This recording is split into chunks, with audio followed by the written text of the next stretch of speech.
Welcome, Level Uppers, to the Level Up Show, episode 188. Nice timing. Good timing. Very good timing. I like when they know now. They're getting really good at this. Right. Thank you for that. Guys, this is a Level Up Show. There's a gaming dedicated talk show on every Tuesday at 9 p.m. Eastern Time. We have 2 weeks left, including tonight, on the front page of Twitch on Tuesdays. Following that last Tuesday, we will go back to our normal time, which will be Sundays at 10 p.m. Eastern Time. But for now, we are on the front page. Thank you so much to everybody who's joined us tonight. We got 455 or so people in the room. Yep. We love all of you. I am Andrew. I make the show Midori. I'm joined tonight by the classy douchebag, Mike McLaughlin. Hi, that's me. Unfortunately, my wife, my mistress, the sexy giraffe, Krista Midori, is not here. If anybody who is a regular, you know my wife. She is visiting her grandfather who's not doing well. So if you have the access to do it, message her, tell her that you're thinking about her and her family. I'm sure she would really appreciate that. Hopefully everything is well, but that's where she is tonight, and it's better that way, obviously, that she's there rather than being here. So that's why Kristen isn't here tonight. But we have an amazing show. We have a really cool show tonight. A lot of big giveaways. We're giving away tremendous show, the best. Tremendous, the absolute best show. None like it ever before. Yes, it is true. It's God's honest truth. We're giving away a $20 PSN card, and we're also giving away Metal Gear Solid 5: The Phantom Pain on PS4. This is a live show. Person with a name I cannot pronounce. It is. We are live.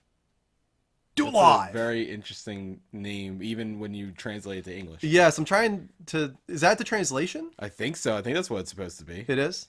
What just happened? So we got a sub. We have three. We have a tip for Kelly that we have to do. Oh, okay. We have a sub from Sean, and we have a resub from Sean and a resub from Beers. Okay. I think Review Guy too in there. I think I saw Review Guy. I might have missed that. I'm sorry. I thought I saw Review Guy. Review Guy, did I miss something from you? Go down. I think there's only. Let me turn on. Let's go to GatherBot's version. Let's see. So we got the. Yep, it is. It looks like a sub, right? Oh, there we go. 2 minutes ago. Yeah, Review Guy. I missed that one. Sean Clark. So 4. Host from Bio. The tip from Kelly. And I don't think anything from Beers. I don't see anything from Beers yet. I just saw it. It said resub. I made sure I saw it at the bottom. Okay, so I can't remember how many months. Let me and sign they back said into this afterwards, road to 80 subs again or something like that. Oh, buddy. Road to 80 subs. Yeah, see if we can get back up there. That would be insane if we could get back up to 80 subs. So we have 5 of them. We're at 61, I want to say 60 right now. fix. 60 fix. I'm going to have to put in this freaking code real quick. God, that thing. How many times? How many of the Two-factor authentication, man, guys. It's important. You want to do it, but God, it's such a nightmare. It is very, very frustrating, especially when you have multiple people on a Twitch channel like us. Dude, the other day I was on the phone with him, and I think I sent you. I think you had to give me the code about 6 or 7 times. Yeah, easily. Something like that. It was all bad. right. Where is the? Oh, wow, you had to Oh, because it's OBS. Oh no. No, for some reason, stream labels got all messed up. Just goes to the labels folder. Yeah. See, even he said he's even on the banner. Don't deny Beers his. Beers I got you, bud. On the banner. Okay. I got you. For some reason, it's just. Oh, there it is. I see it now. Don't put your money and faith in Andrew. Put it in me. I got your back. I apologize. Thank you to the followers that are coming in too. Guys, so all these subs coming in, it's great. Thank you so much for the support. We appreciate all of you. It is September, which means half off new subs. So if you're brand new to the channel, you're coming from that front page, never heard of us, and you enjoy the show tonight, do a $5, a $10, a $25 sub. On your end, it's half off. On our end, we get the full sub, which is amazing. It's really cool that Twitch is doing that this month. Anything worth $5 or more will get you a spin of what we call the prize wheel. Subbing, resubbing, pledging on Patreon, cheering, tipping, hosting 10 viewers or more. All of those will get you a spin of the prize wheel, and there's a whole bunch of shenanigans on there. For K Sals, he said, "My English is so limited, but this show just looks interesting."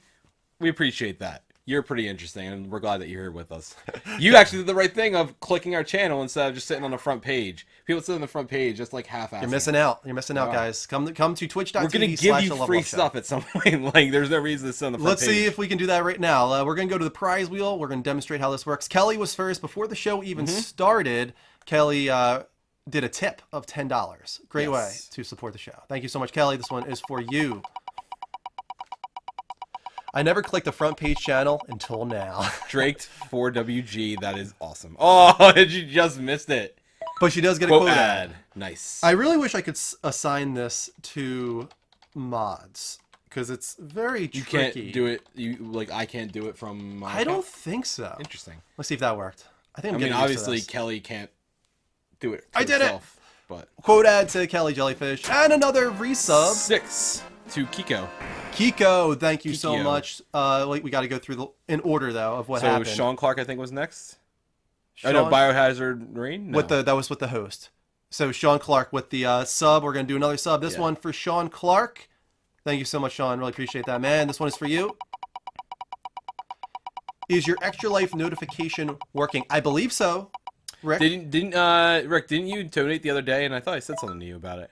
All right, looks like I'm putting something Twitter, for the I thought I saw costume that. chest on. I will do that in a Ooh, second. I got a new piece for you. Oh, okay. Go ahead. Hand it over. Okay. I'll do another sub spin. This one for Review Guy, John. Thank you so much for the resub, man.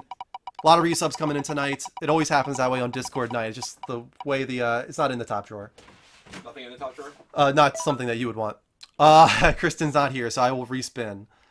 Respin for John, since Kristen is not here for the costume chest. Okay, that's going to be so uncomfortable, but I'll do it. Yes, you will. Oh, what is it?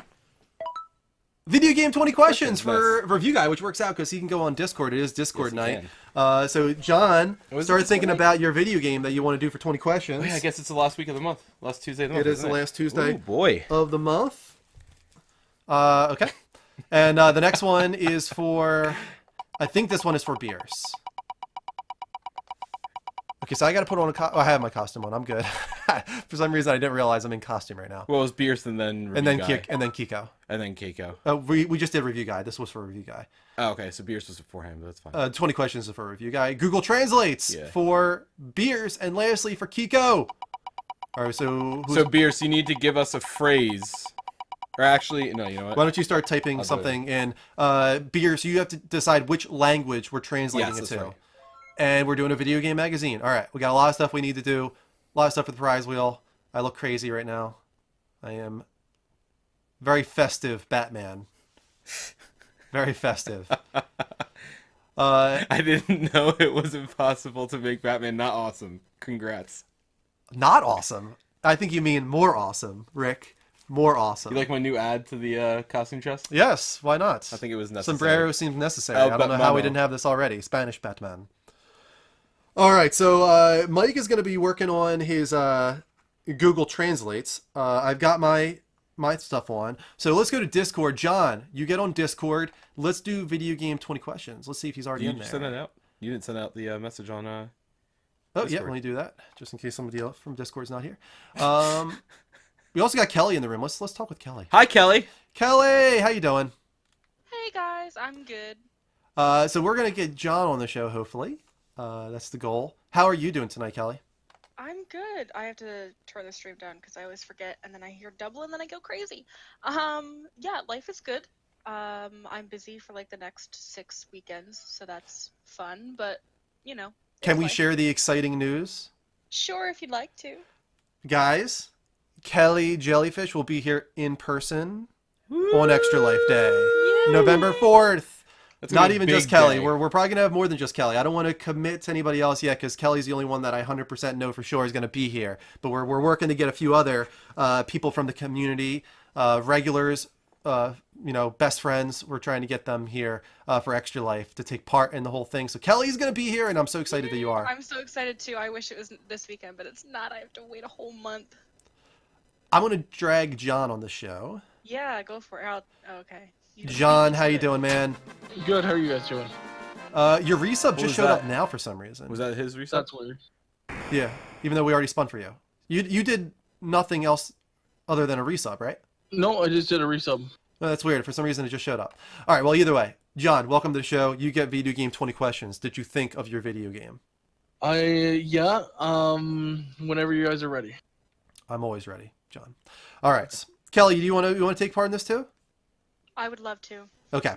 We'll go me, then Kelly, and then Mike. We'll go in that order. I'll go first. My question always starts with, John, did this game come out before the year of 2000? Yes. Okay.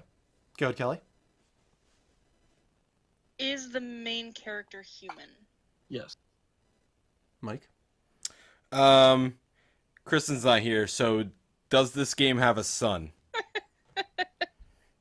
I would imagine it has a son in some of the levels. Wait, S-O-N or S-U-N? That you guys didn't specify. I'm gonna say SON.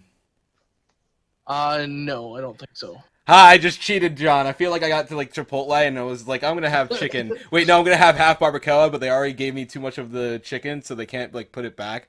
Like he just basically said that some of the levels might have a son in it, but didn't, and then he realized that I had to. We got a two for there. I got you. Okay, I'll let that one slide. All right. Is this game exclusive to a specific console? Yes, it is. Is exclusive. Okay. Is the genre adventure? No. Okay. You asked what year it came out? It's before the year of 2000, and it is exclusive to a certain platform. Okay. Console, actually. Was this game 16-bit or higher? Wait. I want to clarify this question here. Are you asking if it was 16-bit or higher, meaning it can be 16-bit or 32-bit? Yes. Because I feel like that is not limiting the question enough. No? No, I would just ask flat out: is this like a part of this generation? Like, be more specific. You think so? Yeah, like ask if it's a part of the PlayStation 64 generation. Like, ask that kind of question. All right, fine. Because if you say 16-bit or above, that means it could be the SNES, it could be the Genesis, it could be You're right. Well, I mean, it was narrowing it down without excluding anything else. I mean, I get okay. So, was this game out in the SNES Genesis era? No. So it's probably the PlayStation and 64 era. Okay. Because it can't be PS2 that era. I mean, because there's that was NES 2000, We 2001. could have done NES. Or Atari, even if you It wanted could to. be, but I'm going to... my feeling right now is it's probably PlayStation and 64, so that's what I'm going with for now.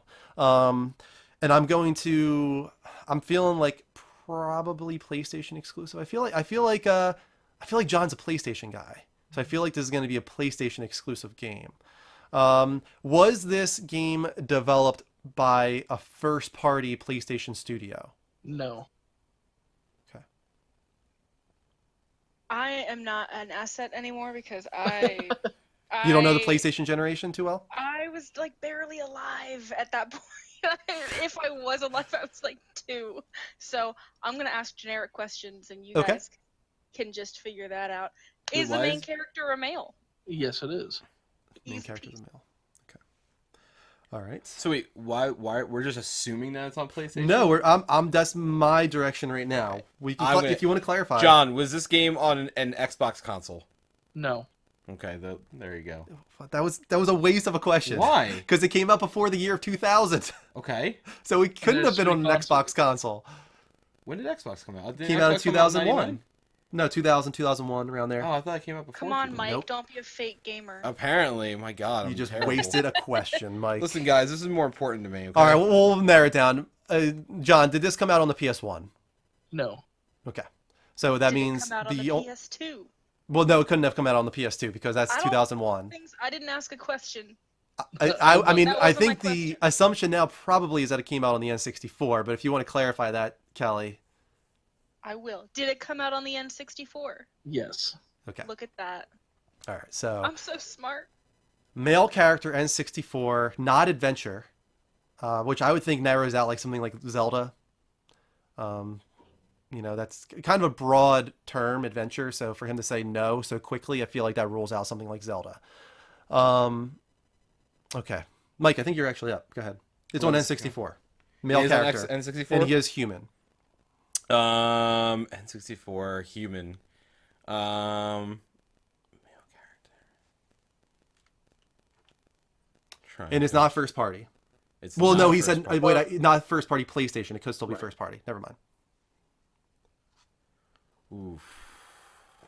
He has skipped his first party Nintendo. Yeah, I guess. Is this first party Nintendo? I think so because it says publisher, so yes. Yeah. Yeah. Yeah, So it's it is. first party Nintendo. Okay. Okay.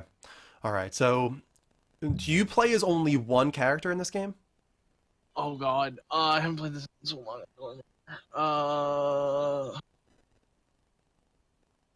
I want to say yes. Okay. All right.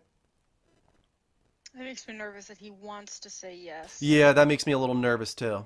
But it also rules out any games that are like, snowboarding 2000. and Right. you can Pilot play- Wings or something. And I would think it would rule out something Yeah. like GoldenEye because you can play as other characters in multiplayer in GoldenEye. Okay, I changed my answer To what?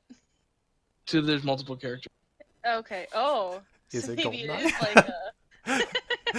I mean, I'll just ask it. Is it GoldenEye? Shit. I got you. I tricked you.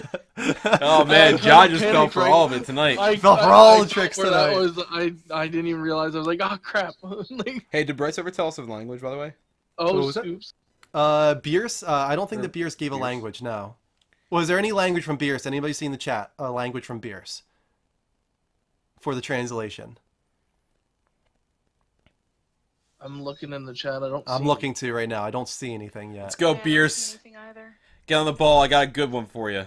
Hey, Golden Killer said best stream ever. Really appreciate that. I like that. You guys are awesome. We're seeing a lot of new names in the chat, which is We're at amazing because that means 1,200 you guys are coming ish. from the front page. We're on the front page. We might be in the #1 spot now, which is crazy. We can get even higher though, guys. Share the show. Tweet at Twitch. Get them to retweet the show on the front page. Share the show. Do whatever you can to get some more people in here. Our record so far on the front page has been 2,075 viewers. If we beat that tonight, we'll do a third He said giveaway. Norwegian. we'll do a third giveaway if we get above 2,075. Our 2 giveaways tonight are sub only. It is the final Yes, show of the night, so that sorry. means subscriber only giveaways. If you sub right now, you can be a part of that. For only $2.50, you can be a sub since it is half price subs this month.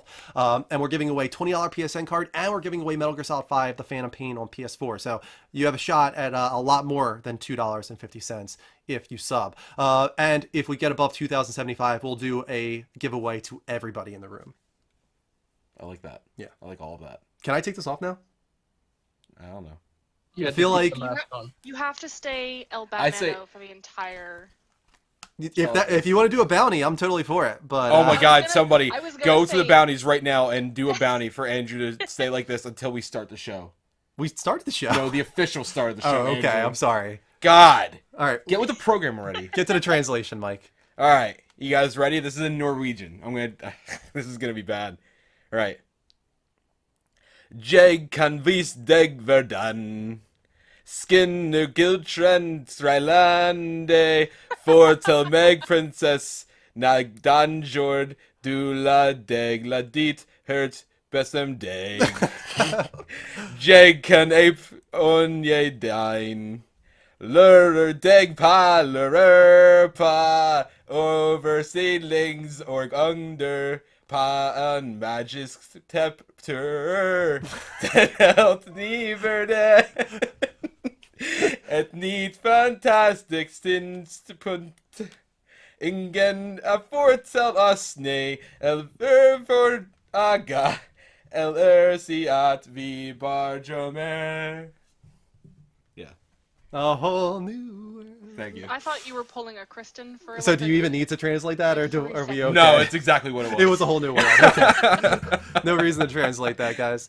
All right, so I'm gonna take this off unless we get a bounty. His Nor needs work, dude. Everything of mine needs work. Welcome to the show. I'm Mike. I am awful at everything. All right. Taking. We had one other thing we needed to do, wasn't there? I don't know. Anybody from John or Kelly? Do you remember the other prize wheel spin that we had something that we had to do for? We did the costume chest. We did the 20 20 questions. questions, We did the yes. Google Translates. We Kelly got the quote ad. quote ad, and then I think... Let me I think that's it. double check. I think we're all caught up. Yeah, I think. I think we're all So, caught I up. don't remember. Anybody in the chat, if we're not caught up on what we need to do for the prize wheel, let us know. Thank you to all the follows that are coming in. Virtual Wizard, appreciate you. Scruffman is Nord. I like the entire Nordic joke, like all the puns going on for that song. A whole Nord world. I like these. Like, there's a lot of good ones. So keep coming. John, Kelly, stay on the line for us real quick. Let's talk about what we've been playing this week together. Oh my God. We'll start with you, Kelly. What have you been playing this week? My answer's lame. Video Game Magazine, by the way. That's it. Oh, yeah, Thank you're you. right. Thank you. You're gonna That's do why Video Game Net Guy Magazine. is the best. We'll do what you've been playing first. Yeah. I've just been playing a lot of Minecraft because I was talking with my friends that I used to play with, and we're like, oh, do you remember when we built like this really big castle? So now we're just kind of like going down memory lane and chilling out on Minecraft and building a really big castle and relaxing, and My daughter it's not would love really you right now. anything. It's just it's just a game you go back to because they keep updating it, and you can play. I don't do any of the new stuff. My friend does all the new. He's like, oh, you can do this and you can do this. I'm like, I just want to click with my cobblestone, and Right? just That's have like what fun, we like, in beta. Johnny and everything. Did you have it on PC or PS4? PC. Oh, okay. No, I can't do console with it. It's awful. See, I didn't think it was that bad. Like Rick, Johnny, myself, I think Tyler. I know Bradley did. That was great. But a bunch of us, we would play it. I know Dave. Dave Timmons did, and that was entertaining. But I had a lot of fun with that too. It was just I like exploring the caves. Anytime I can fun. in any game, like that's what I like to do. Exploring is very Exploring. fun. Yeah. So My and like favorite thing to do is I'll build these like massive castles, and I will hide rooms and secret entrances. So my favorite thing to that's do cool. is I have like a 10 I think that's what Guitar Freak was asking about. secret Was that you, password. Ricky? Guitar Freak with the $25 donation extra life. I can see down there we're at $40 now. Oh, that's awesome. Thank you. Which makes me question, why isn't it at 1% then? Come Yeah, I on, was Wheel. gonna notice that That's earlier. exactly 1% of $4,000. Yeah, see, I don't do castles. My daughter does something really cool, or at least I thought it was. For a 7-year-old, she actually built this. At first, I thought it was a house, and then she just started building like level by level by level, and the whole front side, like the back side was a wall, but the whole front side was just glass, and she made it a zoo, like a tower zoo. Oh, So that's each level so had cool. a That's different neat. creature. So one level was all creepers, and another level was all horses, another level was witches, like ocelots, and everything. She's obsessed with ocelots now, which a 7-year-old knowing the word ocelot is amazing to me. So I told her that we're gonna get one named Babu. Hey, Evie knows the word cute. puma, which is kind of Puma? weird. Yeah. That's So interesting. Evie is like really intelligent from what I can tell. Like we'll be going through the book and I'll be like, puma, and she'll like point at the puma. I'm like, what the hell? Like what? That's How did you awesome. learn the word puma? Like I've never said the word puma to you before. And somehow she knows That's what a so puma looks funny. like. She's very intelligent. That's good. Yeah, so Johnny's in the house. Johnny is in the house. Welcome, Johnny. So John, what have you been playing this week? I've been playing a lot of Ark and NHL 18. Nice. I'm a big sports guy. Well, when it comes to hockey, at least. I always hear the worst things about NHL though. How do you feel about it? This year, well, I've been playing every game since 2004. Mhm. I've had every single one since. And this one, I have to say, is probably one of the best ones they've ever put out. Okay. And- I yeah, always like- hear the matchmaking is the problem. It has really bad The matchmaking. matchmaking is great on Okay. this one. It's super fast, and you don't have to worry. You maybe wait a minute to get in the lobby. So, Mhm. yeah. That's good. Because I always get information from my cousins. They're like obsessed with NHL, and every year they get it and they complain about it. I'm like, why do you But keep getting it? I think they're those people though. Yeah. Like I feel like they only play that game and that's it, and it's not exact. Like they play it because they remember how much they liked it as a kid or Yeah. at a younger age. Maybe. And then now that they've gotten older, they see the issues and they see the flaws, and they're just impatient and everything like that. And now they're just like, nah. To the person in the chat asking about Epic cheering, I something. think it reads off your cheer if you leave a message. It doesn't show the text of the cheer. It'll be a voice. It's a voice. That's the way we have it set up at least. But I don't think I've ever actually heard somebody put a message with their cheer that it was read off. We've had them. Have we? Yeah, we've had them quite a few times. I know the last time Kelly did it, it said something. Although we do have a 100 bit threshold, so you can't Yeah. cheer unless it's 100 bits. So you'd have to save up a little more. We before you appreciate can- it. Yeah, I mean, it's we just do. we have that threshold just because otherwise we get notifications all. Yeah, it'd the be fucking time. one bit, and then it would just be nonstop notifications. So, that's cool, John. What about you, Mike? What have you been playing this week? So not, I mean, a lot and not a lot. I just haven't been on. Like, I'm playing Destiny here and there when I Yeah. can. I just haven't been getting on. I'm in the process of moving. So Right, yeah. today, all I was doing almost the entire day was moving stuff from between the apartment to the condo, moving stuff around, then going and doing errands, getting the place vacuumed up and everything. So it's been a giant headache. But I did finally get to sit down and play some stuff on the PC both the other night and today for a few minutes. So I did play Dream Daddy for my first stream. What a weird choice that was. Dream Daddy. Yeah, when you were playing that, I didn't realize it was the video game music. I thought you had music on Spotify, and I'm No. like, what the hell is he listening to right now? It's so good. Oh my god, it's so entertaining. I thought it was great. Danielle got bored because she didn't realize it was like a text novel. And Yeah. I mean, part of I think I liked the stream just because we were narrating the characters. I Right. thought that was funny. I thought it was entertaining, but because of that, it did take a little bit longer, and there was conversation. So the game didn't progress as much. But I did get to see one of the things that people really liked about it was that even though it was it was all textual, text conversations, and you just basically chose it's basically like a guided novel. Yeah, an old like text novel, like the text games. And it's fun. I mean, it's entertaining, the conversations, but they actually have parts like, so this one, you meet up with his dad in the park. And all of a sudden he says like, yeah, but my daughter, and then all of a sudden you hear it go, and it breaks down and it goes into like almost like a Pokemon. I did see that, yeah. Visualization, and you have to basically attack the other dad by bragging about your kid. And then you even have items that you can use. So like you have a picture that your daughter drew as a kid, and not only do you attack the dad because he's impressed, but you actually heal yourself for X amount because your daughter is impressed. Stuff like that. So I thought it was really, and apparently there's other ones that are very similar to this, so I'm liking it. I'm actually going to keep playing it. I don't know if I'm going to stream it again, but I'm definitely going to play through it. I bought it, so I might as well. Yeah, why not, right? But I do have some excitement. I'm so excited about this. So I got the PC set up to for the most part what I'm excited with. To where I'm pleased with. But I was able to run PUBG, StarCraft 2, Diablo 3, Fortnite, and something else, all at max settings. Nice. And my PC was able to maintain consistent 60 frames per second and everything. Very nice. Which the most impressive to me was Fortnite, just because of how good. Like and this is with all the settings at max. See, for like all these I games. don't know what our computer can do when we're not streaming because I literally never play touch it, games yeah. on it. Oh, you when could I'm probably not handle a streaming. good amount. Well, that's the thing is that I'm actually looking forward to testing this out while I'm streaming because even when, so I have all the measuring programs and everything in the background. So even when I'm running these games at max setting, I'll go down into window mode just to check them, and my GPU is running at maybe 40% power. Nice. My CPU is running at I think roughly 60 to 70%. So I think I could pretty much handle all these at max settings at 60 frames even while streaming.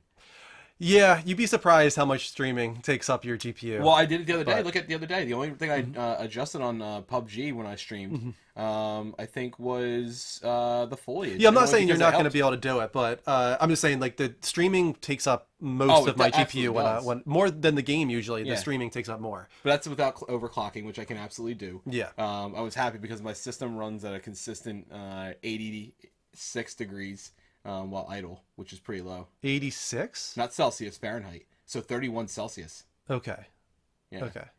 Yeah, it's low. It's really low. Yeah. Like everything, like I was really afraid about the airflow in there. Like I only have the 3 front fans and then 1 rear. So I'm like, all right, I can get the 2 top for exhaust and everything. I didn't have to. It's the airflow is perfect in there. Nice. So I'm really excited. So it's looking really nice, and I'll get that set up. But yeah, so that's kind of all I've been playing. Continue with Alien Isolation. That game's really fun, man. You saw a little bit of it. Yeah. Alien's a total dick, but Yeah. you know, but he's oh my I saw God. you did the stupid thing. I'm not saving.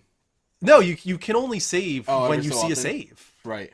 Yeah. So you That's the whole point. You were complaining that it was like a half hour ago, and I feel like you got back there in like 5 minutes. Well, that's the thing is it depends. Every time it's different. So in that situation, the alien was on my butt the whole time. Right, So it took okay. 30 minutes because I was like skulking around, all this kind of stuff. And then when I reloaded to save, he didn't pop up at all. So I just like That's rushed funny. right through. So that's the way it Well, works. you know what's funny is I do remember random. seeing that people were exploiting it. So if you see a point where the alien's on you, a lot of times they would actually reset the game and they pop it up, and then if the alien was still there, they would reset it and pop it back up, and then it wouldn't. So Yeah. they keep doing that just to exploit it.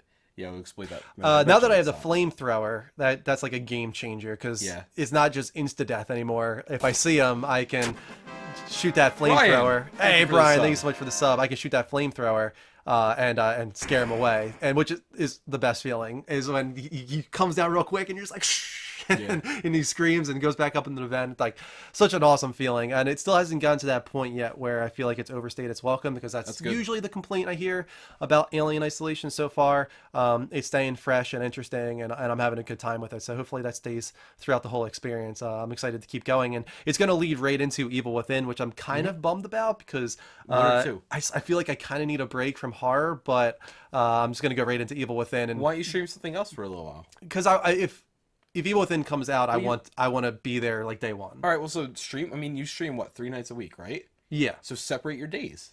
One night a week is Destiny and PUBG though, so it's only 2 nights for Alien. Okay. I might be able to get it done next week, and then that'll give me a little bit of time between Alien and Evil Within. It all depends on how long Alien Isolation is. Everything I hear about it is that it's really, really long. And I think I'm going very slow too through it. So. You think that the second Evil Within looks bad? A lot of people are saying that they think it looks really good. Yeah, I think it looks really good. That would be interesting. I mean, I hope it's not bad. I actually have an interesting. It has a little bit of a different tone to it. It's not as gritty. It doesn't have that noise. The filter. Oh, badass. It doesn't have that filter to it, that graininess and grittiness, which kind of gives it a different look. It looks even more like The Last of Us now than it used to, but it also looks more polished. I think this is going to be even better than the first game, personally, because there's a lot of people that don't think the first game is great. I thought it was really, really cool. I had so much fun streaming that. I have fun streaming horror games in general, even though, like, when I'm in there, I'm like, why the hell did I do this? Because it's freaking terrifying. But it is a very enjoyable time streaming horror games. I'm really excited to start streaming more again, like especially now they have the PC. Like people, well, I think last night Clancy was saying, I said to you that because you died, and I said something. He's like, "Why don't you play it?" I'm like, "I could, but I don't. I want to play these other weird ones that I haven't gotten to play, especially on a stream. So like I know one of them. I'm gonna try to get it when my cousin's here. I'm gonna try to do that Dragon Cancer. Like I want to do like really random out. Like Danielle wants to play Life is Strange with me. I want to try to stream with Danielle here and there when I can.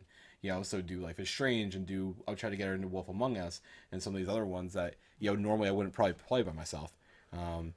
Yeah, I try to do a few weird, quirky things here and there too. Yeah, it's good to change it up every now and then. You'll see quickly that if you just keep doing the same games over and over again, it gets super tiring and boring. So you'll figure out, at least for the fans. Like I did Destiny. Your feel, like what you want your channel, your stream to be. Right, exactly. Like when I did it, we did Destiny almost every single week for months, and then I did Overwatch every single week.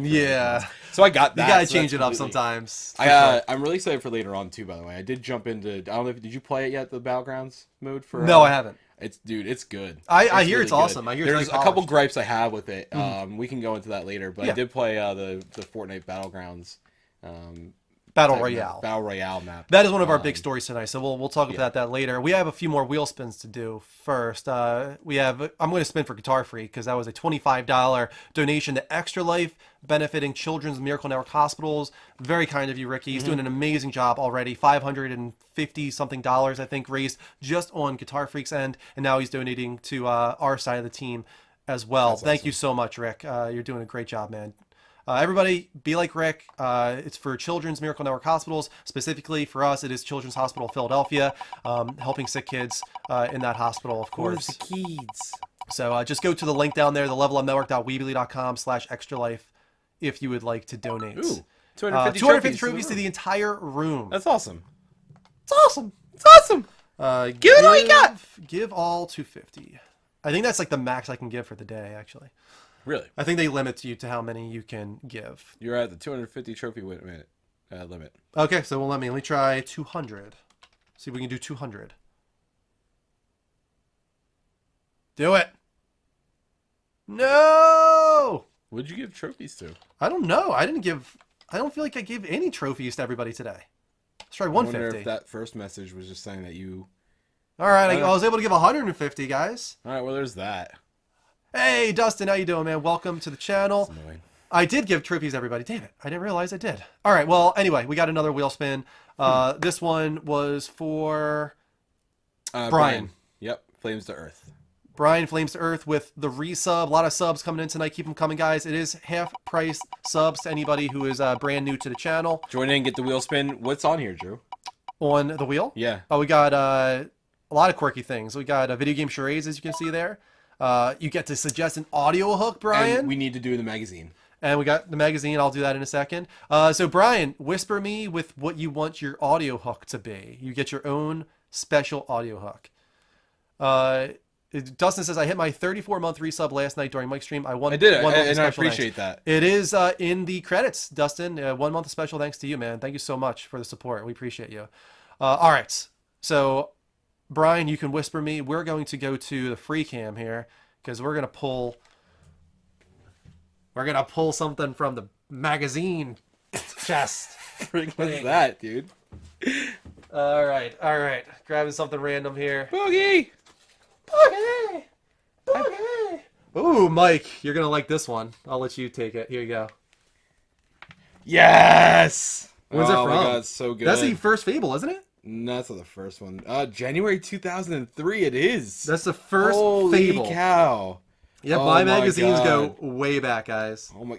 And you guys have no idea, with the exception of like the bent page here and that, like everything is stiff. Like it's not like Nope, I kept everything in pretty good condition. the magazine. The pages are really stiff. Drew, what'd you do in this? Stiff? I'm kidding. I'm being weird. You've made that All joke, I think, every single week so far. You've made the getting joke old, every Mike. week. It's You're getting getting old. Fable, simulation, and story collide. Project Ego becomes a reality. I forgot that he named it Project Ego. Talk about Project appropriate Ego. Wow, Peter Molyneux with the I ego. love it.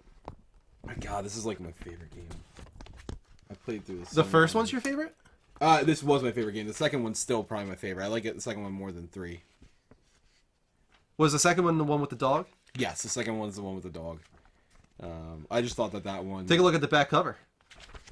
Devil May Wow. Cry 2. Such a great game, right, Andrew? No, it is nuts. I actually never played it, but I have always heard Oh, it's the worst so of the Devil bad. May Cry series. There was, I mean, there were demon tanks. Oh, I'm going okay. to let that sit in That for a second. sounds like an amazing idea. All right. Oh, games of 2002. Metroid Nice. Prime got a 10. Is that a 10? Yeah. No surprise there. Kingdom Hearts in there got a 9. Interesting. I'm Great game. kind of confused by that. I think, What, you think it it's deserves good. more than a 9? I thought so. Yeah, no, I think Kingdom Hearts is about a 9. SOCOM with an 8. Star Wars Jedi Outcast with a 7. What the hell? Why is this sideways? I don't know. Oh, it's an advertisement, that's why. Oh, that was stupid.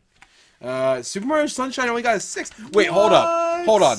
Oh, wait, no, this is just ranking. This is the top games. Jesus. I was going to say, That was that's going to crazy. throw me off. I was So like, is this 'cause the I remember, top 10 games of 2002 I think this is then? the top 10 games of 2002. Okay, so at 10 is Metroid Prime. At 9 is Kingdom Hearts. This makes a little more sense. Yeah, that makes sense, yeah. 8 is SOCOM, because, and I'll agree with that. That was actually revolutionary. As much as I love Kingdom Hearts, I think SOCOM was definitely revolutionary for what it was. Jedi Outcast is an interesting one. Yeah, I wouldn't have expected that. No, that's all. Best graphics was Resident Evil 0. Worst new character was Ty the Tasmanian Tiger. That's funny. Best sleeper game of the year was the original Animal Crossing. And worst game of the year was Hooters Road Trip. Hooters Road Trip. You don't I get love games that. like that anymore. Look at that. That face right there says it all. Hooters Road Trip. But best sleeper game, I guess, was this the first experience with Animal Crossing for anybody? It was kinda What's over there? crazy. Best video game developer? Volition. Nice. And best video game soundtrack went to Vice City. Vice Yes, City, that's absolutely 100%. appropriate. 100%. Mortal Kombat Deadly Alliance, I love that game, was at number 5. So we're now in the top 5. So 5 was Deadly Alliance, 4 was Medal of Honor Allied Assault. Best ending in a video game was Final Fantasy X. Yep. Great ending. And then best new villain was Ms. Ruby for Sly, Okay. which was interesting. Final Best Fantasy X, new number character in a video game was Shinobi's Scarf. I guess Okay. because it had no mind of its own. Most inspiring performance by a video game character was Mr. Rossetti. That guy's a... No, I can't say it. I'm not allowed to. Final Fantasy X, number 3. at number 3. Nice. Metroid Fusion at number 2. Let me guess on number 1. I think this came out this year. Metal Gear Solid 2, Sons of Liberty. Nope. Try again. It must not have come out this year then. No. All right. So, Lifetime Achievement Award to Hiroshi Yamauchi. And Best Peripheral of the year was Nintendo e-reader. What were they thinking? When did Metal Gear Solid 2 come out? That must have been 2001. All right, I'm going to let you guess at this. Don't look at the screen.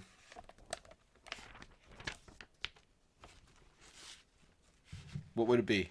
In 2002? Mm-hmm.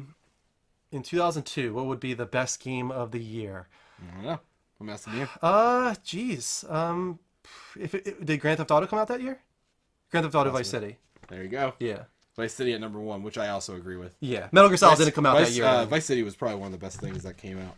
All right, Yeah, that's enough series. for that. Yeah. All right. That was a good magazine there. We chose a good one that time. Yeah, we absolutely did. That was a good one. We'll see anything else in here is good. All right, I think we're all caught up now.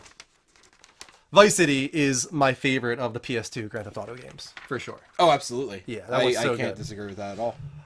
We got 1,500 people, 1,700 people in the room. We just jumped up to 1,700 guys. Can we beat 2,075 people? That is our record. If That'd we be get to good. 2,075, we will do a raffle giveaway. Maybe we'll do a PSN Where'd card. you see that? I don't know. To the We're entire at room. 1139. Upper left. Oh, okay. I thought the 1 was a 7. We were just at 1,500 then. So welcome to everybody. If you are watching from the front page, come here to twitch.tv/levelup show. We got an amazing community here. Don't miss out on that. And we're also doing a lot of giveaways and fun activities. So you want to be on the channel. We love that you're on the front page, but come to the channel. Let us know that you come from the front page too. We like to see who came from the front page and see those new names. Real Very quick, cool. Lord of the Rings: The Two Towers is in here. The Lord of the Ring games that they made for PS2 and GameCube and Xbox were so good. Do you remember these? Two at all? Towers is the only one I ever played. See, we played Return of the King, and that was an obsession of ours for the weirdest. I have no idea why, but for the longest time, we played that all the time. 1738. Can we hit 2075? 1738. 1738. All right. That's Let's get into the actual show. Are we ready to officially begin? Are we officially beginning? Like the actual agenda of the show? Weren't you supposed to wear that until the show actually officially? Only began? if we get a bounty. Oh. Otherwise, I think we're good. I think we're all caught up. Let's get Kelly back on the line here. Kelly, are you there? BMX I'm Triple always X here. is in here. Let's be real. We wanted to get you here for TLUS Has No Game, of course. You ready for that? Yeah, I am. All right. Guys, BMX Triple X. TLUS Has No Game. It is 3 non-gaming topics at 2 minutes each. Are you we ready? I'm Yes. ready. We're all ready. I Let's got do you. it. First up in TLUS Has No Game. What is first? Arnold Schwarzenegger and Linda Arnold Hamilton. Schwarzenegger. Schwarzenegger is back, and so is Linda Hamilton for Terminator sequel, which is very much involving James Cameron, which is amazing, and you got Tim Miller directing it. This is amazing news. They are completely removing Genesis from existence. It is retconned out of existence, which is even better. I've heard like the most terrible things about that movie. You never saw it? Unfortunately for Danny, Daenerys Targaryen, it sounds like it was a sucky movie. Yeah, it was not my favorite. Was I it mean, sucky? wasn't Did you see that it, bad. Kelly? I didn't even know it existed. That's how bad it is. There you go. Genesis was the one with in like the Amelia dystopian- Clarke. Nope, had no idea she was in Terminator. I had Yeah, no... she was the new young Sarah Connor. Like like the gritty one. Where they went- No, you're thinking of the one with Okay. Christian Bale, I think. Yes. No, not Or that one. well, okay. No. That one I didn't think was that bad. That one was okay. It wasn't the think- worst. Right, it wasn't bad. I think the last Terminator entertainment that I watched was the TV series. I think the Sarah Connor Chronicles. I actually heard that was good. Yeah. It was pretty good, but that was the last, I think, Salvation. that I'd ever seen anything of it. With Cersei Lannister. What was her name? I can't think of her name off the top of my head. But she was Sarah Connor in that. And she was a good what's choice it? for Sarah Lena Connor. Headey? Or Lena Headey, no. that's it. Yeah. Yeah. She was a great choice. But Yeah. as everybody is saying in the chat, or a lot of people, Terminator 2 is amazing. One of the best action films of all time, up there with Aliens, both by James Cameron, of course. James Cameron is very well known for delivering amazing female characters, strong female characters, even though he has a terrible attitude otherwise. That's the worst person. But Sarah Connor is one of the best, and Linda Hamilton played that so well. So the fact that they have her coming back, I can't help but be excited. You know, Terminator hasn't been relevant to me in a long time, but this news with Tim Miller directing, I'm on board. I absolutely agree. Very excited. Next up, this is also great news. We've talked about Akira many times on the show because it has changed hands so many times. Leonardo DiCaprio was obsessed with Akira for some reason. He really wants this movie to be made. He's been trying to produce it for a very, very long time. It's gone through multiple directors. The most recent before this one was Jordan Peele, which would have been an interesting choice. Did a great job with Get Out. That was an excellent movie. wish But I this held up. choice, even better. Why's that? Taika Waititi. He did He's doing Black Panther. Isn't He's he? doing Thor Ragnarok. Thor Ragnarok. That's what. Which it was. visually I knew it was one of those. looks really cool. absolutely stunning. And oh my god, I'm thinking about the music and the way that they're pacing. That actually would sync up pretty well. Like, this is by far the best choice they've had as far as director goes for Akira. This would be amazing. Kelly, have you ever seen Akira? So good. I have not. I'm watching the little kind of clips on the TV on your screen. I mean, it looks interesting. I just have never watched it. You should absolutely. Anybody that has any remote interest in sci-fi or anime should watch this movie. Have you ever seen Chronicle? No, I haven't watched a lot of anime. I think Chronicle No, has Chronicle some is a weird movie. similarities. Chronicle was a live action Was movie. it Live action. Okay, yeah. I'm not, especially stuff from like the 80s, 90s. I'm That barely was alive and not from alive. 6 years ago, Kelly. No, 5 years ago. For Akira, like Akira. Oh no, Yeah. I'm talking about in the Chronicle. 80s. We're back on Chronicle. Okay, yeah. I don't watch any of that. Oh look. We're back on Chronicle. It's a superhero movie. Just go in expecting a superhero movie or an interesting superhero movie. Akira is hugely overrated, says somebody with a name I can't read because it's super dark. I mean, I can understand that. Yeah, I can get it too. I think if it's- you weren't there, it was such a revolutionary thing and kind of changed the future of anime. So it is held in high regard for that reason. And overall, it's also just a very good movie. Maybe it's not living up to the hype for some people that have seen it recently. I can totally understand that. When I saw it, I was like, that was good. I didn't think it was like the best thing ever. Right. But I recognize that it has a lot of potential, especially as a live action creation. Let's just hope that they don't get the I think whitewashing. Akira is as important to watch as something like Death Note or any Ghost in the Shell. Ghost in the Shell. Yeah, definitely. And lastly, we've also talked about Watchmen a few times on the have. show. It is official. It is happening. HBO has ordered a pilot episode for Watchmen. It is being written by Damon Lindelof of Lost and Leftovers fame. Leftovers specifically actually is what makes me super excited for this role, because to see him unleashed on HBO with no limitations and the story he was able to tell through the Leftovers, that's one of the best shows I've ever seen, one of the most interesting and unique shows I've ever seen. So for him to be at the helm of Watchmen and to be doing his own take on it, it's not just like a recreation of the film, the Zack Snyder film, or even they're the comic doing book by its own thing. Alan Moore. It's not in the same universe. It has nothing to do with the other. It's just, hey, we love this and we want to do our own thing, which was my fear. I was right with whoever said no. I think Strife Girl said no, so I'm assuming she's talking about Watchmen. You hated the movie. Never mind, I'm not on the same page with you at all whatsoever. I thought the movie was very good. Yeah, I liked love the movie. I thought it was so. The only thing that they changed was the ending, and it made more sense. Yeah, I think for the movie it worked. You know, a lot of people complained Right. about the removal of the alien squid, but I just think for the movie Guys, that was they weird. took out an alien squid. I am sorry if you feel offended by this, but trust me, people would dislike it far more if they had an alien Yeah, squid. I don't think it would have worked for general audiences, the squid, for sure. No. Yeah. I personally wouldn't have liked it. I think it would have been weird. It would have taken me out of the movie. Yeah. The way they actually brought Dr. Manhattan into the ending in that way, I thought it kind of made the whole thing feel more cohesive, actually. So I think that's a really cool twist Right, that Rick agrees with me. David Hayter did for Watchmen. He's the one who wrote that. The voice of Solid Snake wrote the Watchmen script, which is kind of crazy. But yeah, I mean, Damon Lindelof, it gets a lot of hate for stuff like Lost and not being able to wrap up mysteries and all that kind of stuff. But this, doesn't have a mystery in the same way as Lost or even The Leftovers. This has a detective aspect in some ways. Dustin said Watchmen was lackluster at best. I hated how they page for page made the movie. I don't understand that thought process. That's what we wanted. We wanted a live adaptation of the book.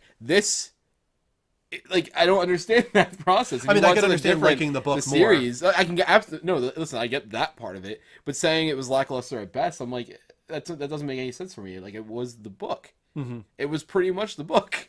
Yeah, which is a huge accomplishment, really, because Right. everybody always said this is impossible. The Watchmen can never be adapted into The a film. Watchmen was probably, in my opinion, the most accurate and, I guess, fan servicing film, a superhero film. If you want to go accurate, I think 300 is actually even more accurate. But No, you're right. 300 was like 300 page for was page. like literally panel for panel the graphic novel. So they did. Zack Snyder again directed both Watchmen and 300. He definitely went above and beyond for 300 in just replicating the graphic novel. Some people want that, some people don't. You know, it just depends. But I can understand. Like, there's definitely flaws to Watchmen. I think that it gets a little cheesy and corny here and there. and even uncomfortable. That scene in the sky, the sex scene, is just super bizarre and out of place, and I didn't like that at all. Thirk Thane said they use the comic book as a storyboard. How can you not love that? Like, absolutely. Like, did you ever see like the pictures when they were like in pre-production and everything? They just basically got the page, they just like blew it up pieces of the comic, and they were just like, this is what we're doing. This is exactly this. Heck, that entire beginning scene with the comedian, was like ripped right from it. Someone else said, can you imagine if they did that with Battlefield Earth? I kind of imagine that they just never did Battlefield Earth. I deleted all of the text. What happened? All the text from, I must have messed up earlier with, all the text is missing from our agenda. We have nothing. Okay, the weekly agenda has it. Don't worry. The weekly agenda is good. Yeah, I'm good. I'm still good here, I think. All right, so go on the weekly agenda if you want the information. Oh, See how it's missing? It got switched. Go in the weekly agenda. All right. Okay. That is TLUS has no game. Guys, we're going to move on to our community question of the week. What's the community question of the week, Mike? Community question of the week is a question that we ask. Yes, it is. Of the community. Yes, it is. On our Discord channel. Not PlayStation. Where can they find that Discord channel, Mike? They can find that Discord channel on Discord. Discord.gg/the Level Up Network, guys. Come on, Mike. I don't know it offhand. Amateur, man. GG/Amateur Hour. God. But yes, you guys can go there and answer this question. Every week we pose a different one, and we want to hear from you guys, and we will take this time now to read the responses that you guys have written to us. This week's question, however, was, our big Extra Life push begins in just 1 week. What types of activities or events would you like to see us perform during the 24-hour marathon on November 4th, when we're so graciously hosted with Kelly Jellyfish? Yes, Kelly's going to be here. So happy. First response was from Split Maniac, and he said, I would like to see some challenges like Try Not to Laugh, and some community game night sort of games be played. That's very direct. I mean, that's absolutely something we can definitely do. The Try Not to Laugh, I mean, those challenges, anytime when we had the staring contest where we had to try not to laugh, or like the questions. One I saw recently on Facebook that I think could be fun is dad joke Try Not to Laugh. And what we could do is we could print out 2 different pages of just full of dad jokes and pun jokes, and we each have a page, and we don't know, like, we'll just like select them, and we don't know what they are though. So then when we're looking at the page, we have to just choose a random one off the list and say it to each other. I'm good with that. And then we'll do dad jokes Try Not to Laugh. I like that. I like that. So that's what I thought. And then community games, game night sort of games, absolutely. A lot of that day is going to be, especially now that it's going to be it's going to be with Kelly as well. But because it's not, with Dean and not with Greg, there's going to be a lot of community focused things, especially now with, the push for Discord and everything like that. So it's all going to be inclusive to you guys. Next response came from Kelly Jellyfish, and she said, heck yeah, a community game night or a cool versus couch co-ops or something would be cool to watch. We could take bets on the winner. Absolutely. I like that. I love anything that involves competition between each other. I like those types of streams. I think, it doesn't have to be like, I would love shooters, but it can also be like platformers. And that could be a way to utilize bounties potentially, where you guys could create challenges between us or between us and the viewers. And if we win, we donate a certain amount, or if we lose, we donate a certain amount. There's a lot of different ways we could do it, and that's up to you guys with the bounties. We could do some cool things there, I think. Rick had the next response, and he said, definitely down for some couch co-op. Games that we don't normally see you play together, like Overcooked, Nidhogg, or Gang Beasts. Some Jackbox games with viewers, of course. Challenges like Split Maniac suggested would be a great thing to try out near the end of the stream, where you're super exhausted and making that big push for donations. That lasts like 4 hours usually. It's usually around like 2-3 a.m. where you hit this like wall, and then if you get to like 5 a.m. you're good again. Ish. I mean, only if you have something to keep you occupied. There was like last year, actually, I think it was the worst, where like we hit it and we were all kind of like, guys, we don't know what to do. Like, it was bad. It got really rough. Yeah, because you can really dip down in the viewers at that point, potentially. So you're just trying to just hang on, even though you might not even get another donation. It's just like, we promise we're going to do this. We're doing the full 24 hours. We're not going to give up, So no, absolutely, this way it goes. But, absolutely. More of the community type games. Jackbox is always a recurring thing. I think what's going to be cool now is we have more to play on. We have not only the PC games, but we have the Switch, and we have all these different ways to go about it.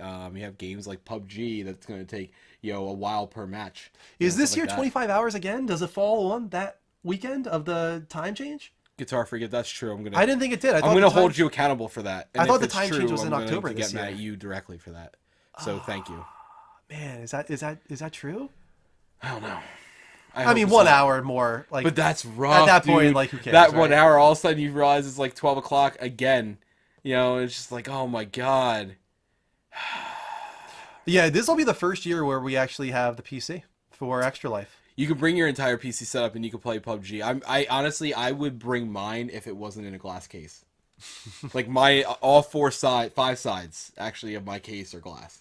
Why? Why would you do that? Huh? Why? Because it looks pretty. Because it looks pretty, guys. And it has great airflow, obviously.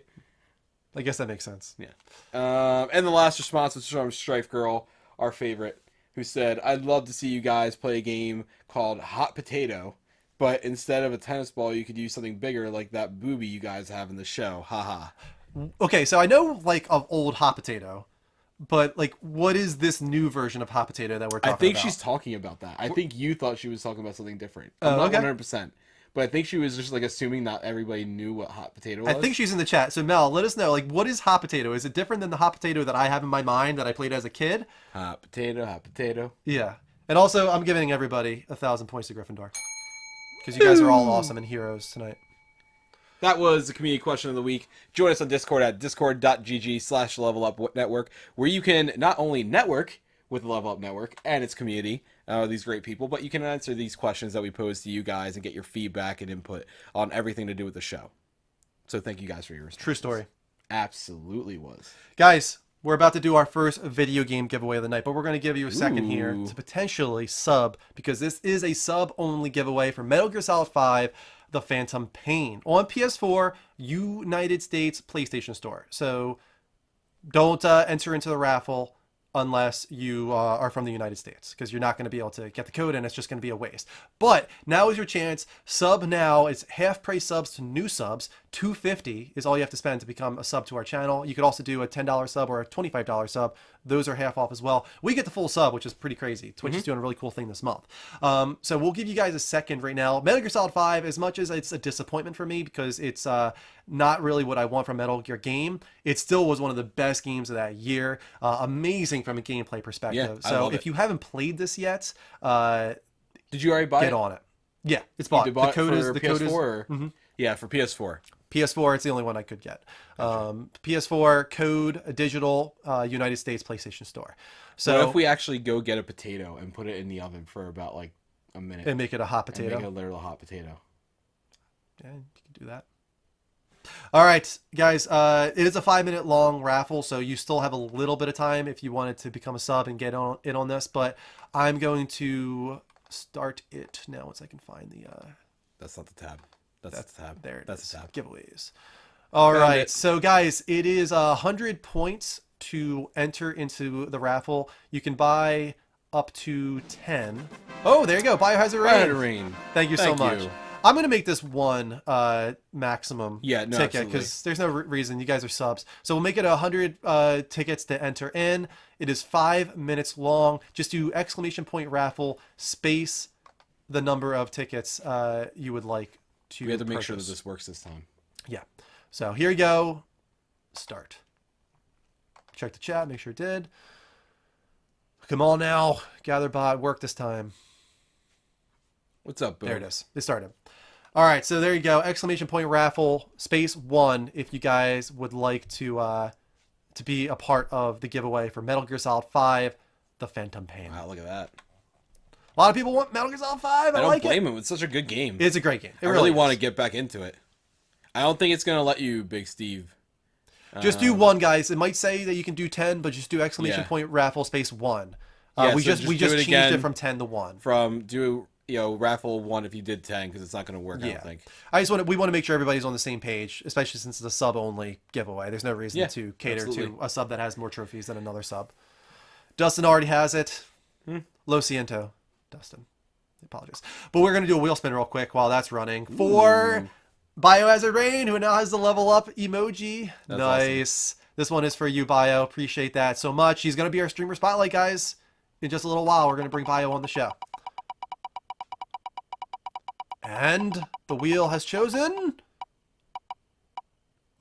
More trophies to the room. Let's see if we Can't can do do that. it. I'm not sure we're going to be able to. Might have to do another spin for you.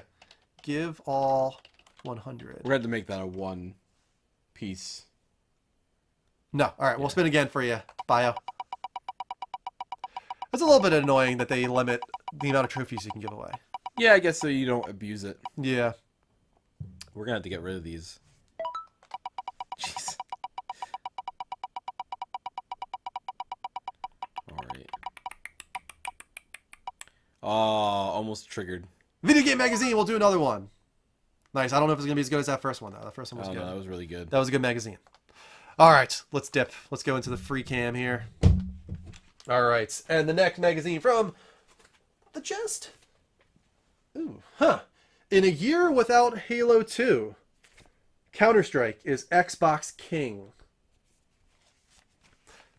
Go ahead. I will. Oh, I will doing it? direct. I'm Oh, the okay. director. Why are you the director? I don't care about this game. What's on the back first? I like to see what's on the back. Ghost Tower 3. Clock Tower? Where do you Clock see the word Tower. ghost? I don't know. I just thought Ghost was the right word to No, use there. it's definitely not the right word to use. Oh, we got some bent pages though. This We one's not in do. as good condition. When's it Where'd you from? do this? Wait, you gotta tell us when's it from. This is issue 121, so May of 2003, so later on that year. God, why did you do this? Previews for Spy Hunter 2. Never Is that played game good? I can't remember. Never 'cause I played never it. played it. Star Wars Jedi Knight 3. it. Wasn't the last magazine Jedi Knight 2 that we were Maybe. talking about? Shame. I apologize for 13. Ghost Hunter. I remember that. That was a good game. It was really hyped up, but I remember it didn't review that well. I thought it was pretty good. Freedom, don't know what that Wow, I don't know is. what any of these games are really. I know that Onimusha? game. That's a great one. I didn't know that Onimusha had a second. Yeah, I don't remember that one. Was that a was a fighting, fighting version? game, yeah. I don't remember there being a fighting game for Four-person Onimusha. fighting game. Wow, that's cool. Didn't know about that. That's kind of crazy. Maximo was remember great. Maximo. Black 9, I don't remember at all. No. Rise to Honor, I do remember because that was the one that starred Jet Li and had like the mechanics and everything. Okay. The movies. I was definitely so interesting. excited for the movies, yeah? but it was so bad. Was it? Don't know. Goblin Commander, F-Zero. Was it the first F-Zero? It was on GameCube. It could have been the first F-Zero. Let's get the reviews. Where are the reviews at? I want to see the top game of the month. Second. You bet the pages, so I can't really flip to it like I normally would. Something about Postal 2. Here we go. Game of the month. What is Game it? of the month was Midnight Club 2. Huh. That was a Okay. good game. I Never liked that played game it. a lot. Never played no? it. No. Oh, that game was great. You know me. when I'm it not came that out. big into racing games. My brother was, so we definitely got that. Got a and 9. It was really good. I know Pat was too, I think, if I remember right. Oh, NBA that should have Street. been game of the month. NBA Street Volume 2 was the best. I love NBA Street. Zone of the Enders Another great game. was also really great, which we just got an announcement that we're going to talk about later on. I think we Or talked did about it last week, actually. That We're was getting the, announced for VR. Remake, Yeah. which is pretty good.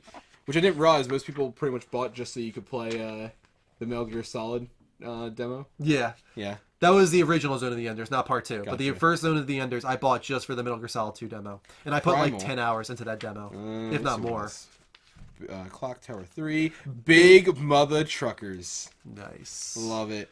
Such a anything different else? Any time. quick ones. Amplitude got an 8.75. I remember that. That was a game. great game. Yeah. Splinter Cell with an 8.5. The first Splinter Cell, wow. Um, I'm surprised that wasn't more of like a cover story here. it was a bigger issue in another one. Burnout 2. Oh, that was the adaptation for GameCube. Mm-hmm. Is this an area where they just had a bunch of GameCube games? See, I hate when they just like... That was the weird thing about old magazines is they would do different reviews for each console and like give them like don't- their own area. Oh, did they do that for everything? Yeah, they did it for Xbox Run like hell, Yep. Apex. That's so weird. Say they have NBA Street Oh, Volume 2 State for of Xbox as well. Emergency. A 7 for State of Emergency. I remember that. That game was messed up. Yeah. Marvel vs. Capcom 2 is in here. 8.25. Freelancer, Rainbow Six. Oh, that's Raven Shield. See, that's weird. They did PC Game of the Month separate from the rest. Well, I mean, I guess you would have to because there's a lot of games that come up for PC. You That's can't interesting. play anything else. All right. All right, here you go. Ooh, Video hey, Game look, Magazine guys, Day. Look at this. What? Oh, What am I looking at? I was just gonna show them the deals that they can get on the consoles. Oh. I thought it was kind of fuck you. Oh, God. He can't control himself. It's out of his control. Here, take this one too, jerk. Thank you. That was Biohazard, I think, Rain, for the for the Yes. Video Game Yes, it Magazine. was. Thank you so much. Really appreciate that. Biohazard Rain is coming on the show a little later on. Yes. It looks we're a little behind Bio, so hold on tight. Hopefully, we'll get to your call by 10:30. It looks like is probably where it's going to fall because we're about to get into the level update. Oh, you know what I want to see? Did anybody get Metal Gear Solid 5? Who did it go to? Did it end yet? Big Steve, I think, got it. I'm seeing a congrats to Big Steve. Yep, Big Steve 69er. Nice. What the hell was that? Good job, Steve. I think Kristen's home. Oh, Kristen's home. Yeah, I think that's why Bogey went over there. I want to tell the chat, guys, we're entering into the level update, which does have some Discord optional stories, meaning you guys can come on the chat with us. If you would like to do that, go on discord.gg/the Level Up Network, enter into the TLUSQ voice channel, and you might be brought onto the show to discuss one of the stories with us.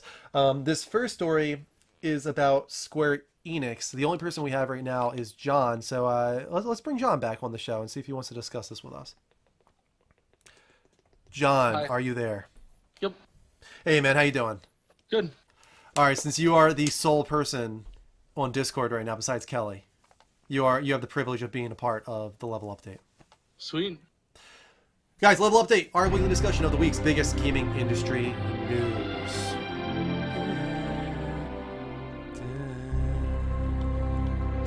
First up, Square Enix has provided information on the success of some of their recent releases, and this is very good news for, I know, some of our people in the chat. We got Nier Automata up on screen, and there's a reason for that. It sold way better than expectations from Square Enix. Supposedly even above 2 million units, I'm reading, which is really just completely out of the question when this thing was first revealed. Like, nobody thought this thing would hit those kind of numbers.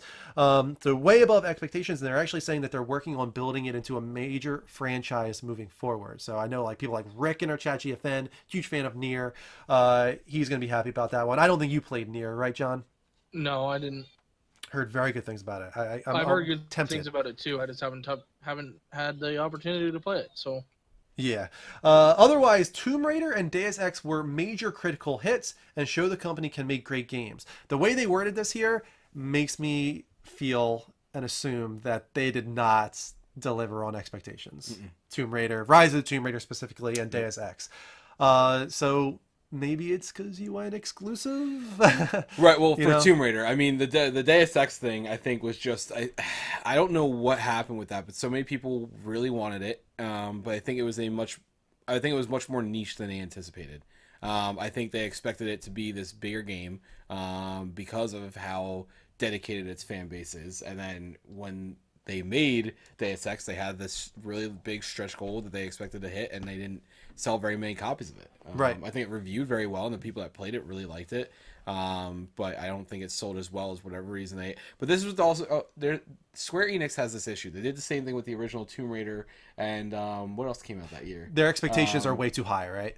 Absolutely. Yeah. Remember, I think, what was it? The original Tomb Raider didn't sell like 7.9 million, and they were expecting it to sell like 10. Yeah, and it they was said somewhere around failed to meet 7 its million or so, and they said it didn't meet Right, failed to expectations. meet And the everybody's like, what were expectations. your expectations for the Tomb Raider reboot? Like, Right. 7 million, like, that's Huge. great. That was huge. a sleeper game. I remember that. That was a big thing, and I was like, I don't understand your logic. Yeah. So I don't get that. That said, Tomb Raider being exclusive definitely hurt it. To the point where, what really sucked is you had so many people, like, look at Dean. Dean was a prime example of, I could absolutely get it for my Xbox One, but I'm not going to because I want to wait and get it for my PS4. But by the time it actually came out for PS4, nobody really cared about it.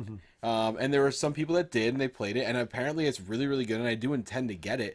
But I'm at the point where, again, I'm waiting until a time where I know I'm going to have time to play, and it's like a $20 game because to me it's older, and I don't care as much. John, any interest in Rise of the Tomb Raider for you? I actually got it with my original, or when I bought my Xbox One, and I Okay. haven't yet to touch it. Wow. Okay. I Yeah. heard it's great. Did you play the first? No, I haven't played any Tomb Raider. Oh, wow. Okay, so, I mean, what stinks about that is I'm going to... I mean, I guess it doesn't really... You're not really held in to playing the first one. It would have helped if you played the reboot, just because I know they touch on that because of how intense it was. Because she got, she went from this, typical, a typical traveler to, a gruesome killer. Essentially, she had to kind of, fight for herself, and so she deals with a lot of those issues, through therapy, and she's recounting them in the beginning of the game. I don't know. I think you're gonna like it. I think you need to play it. Going over to the Final Fantasy realm of Square Enix, they said that Final Fantasy 15 was a blockbuster success. They're milking the hell out of that game. It's now coming to Windows. It has a pocket version for mobile, which is kind of bizarre that like they're completely Don't want it. recreating it. What was that, John? A pocket version, really? Yes, Yeah, look it up. basically They've like, basically little- recreated the game in like chibi form. Yeah. It's kind of crazy. Like they really went all in on it. Like There's not as much exploration. I know it's a lot more streamlined, but it's definitely still like the Final Fantasy 15 story. Stripe Girl says, "My boy Cloud." Reason for the video footage of Remake is that they're talking about more focus now on multiplayer than single player. Here's the quote: "Gone are the Nope. days in which single player games were of primary status and multiplayer games secondary. Lately, multiplayer games have taken the lead, and it is standard for games to be designed for long-term play." This is from President Yosuke Matsuda. He also said, in an effort to increase customer satisfaction and enhance the lifetime value of the games themselves, Square Enix will endeavor to develop games designed not to be played once after launch, but that customers can enjoy more and play longer. I don't feel like Final Fantasy is the right series to do games as a service. I feel like that's what they're kind of doing with Final Fantasy 15, and that's my problem with that game in particular, is that It the doesn't exactly release that end. came out in, was it 2016? That is Final Fantasy 15 to me. Mm-hmm. You separated out Ignis' story and Prompto's story and Gladiolus's story and made them DLC. Those were supposed to be a part of the main game. Mm-hmm. Those are story moments that tie too strongly into the story of Final Fantasy 15 to separate them. And that's the problem with games as a service, is they separated them just for the longevity of the series and to make people And hold to get on more to money. the game and to get more money, of course. Which I partially understand because it was such an endeavor and it was delayed so many times. They probably Did you play all the at a DLC loss. ones yet? No, I haven't played any of them. Oh, you didn't play any? No, I haven't played any of them, and I'm Gladiolus. not sure if I'm going to, because like as I said, like the game is what released for me. That's how Final Fantasy is for me. Like I'm not that interested now to play these stories that came out afterwards. Like it's now disconnected from the main experience. It would have been so much better if I played it as going through it. And that's my concern. Episodic might be okay with Final Fantasy VII because you can like literally separate that out by disc potentially or whatever, and that's cool. I can wait, kind of like Lord of the Rings, where you had it 1 year, then you waited a year, and then you continue the story. But to separate it out as like going through the game, and then I'm going to separate out these chunks and release them later, I don't like that at all. I think what they could have done with Final Fantasy 15 to make it have longevity, have those legs that they need or they want to have out of the game, without pissing off fans like you, rightfully so. There's no reason why there's stories in those parts, and that's probably why the last half of the game you felt detached. Gladiolus goes missing, and then all of a sudden he meets up with you at the thing. Ignis, his whole thing with going blind. Prompto, when he just disappears off the train. All those things. And then you find out he's like robot, basically. Like, what? Like, where did that come from? Like, all these little things made no sense from a pacing structure because they cut out these big chunks. So without pissing fans off like you, they had great things like exploration. They had all these dungeons, and realistically, they probably have added a ton of more dungeons. So what they could have done, and this is something I think I would have been okay with, is that you have Final Fantasy 15. Right, you have the game with all those story parts in it, and maybe reduce the amount of dungeons and the special areas that you had in the main game, in the full game, and then include as a season pass type thing, unlocks for these certain dungeons as time goes on, as well as special versions of the monster hunting.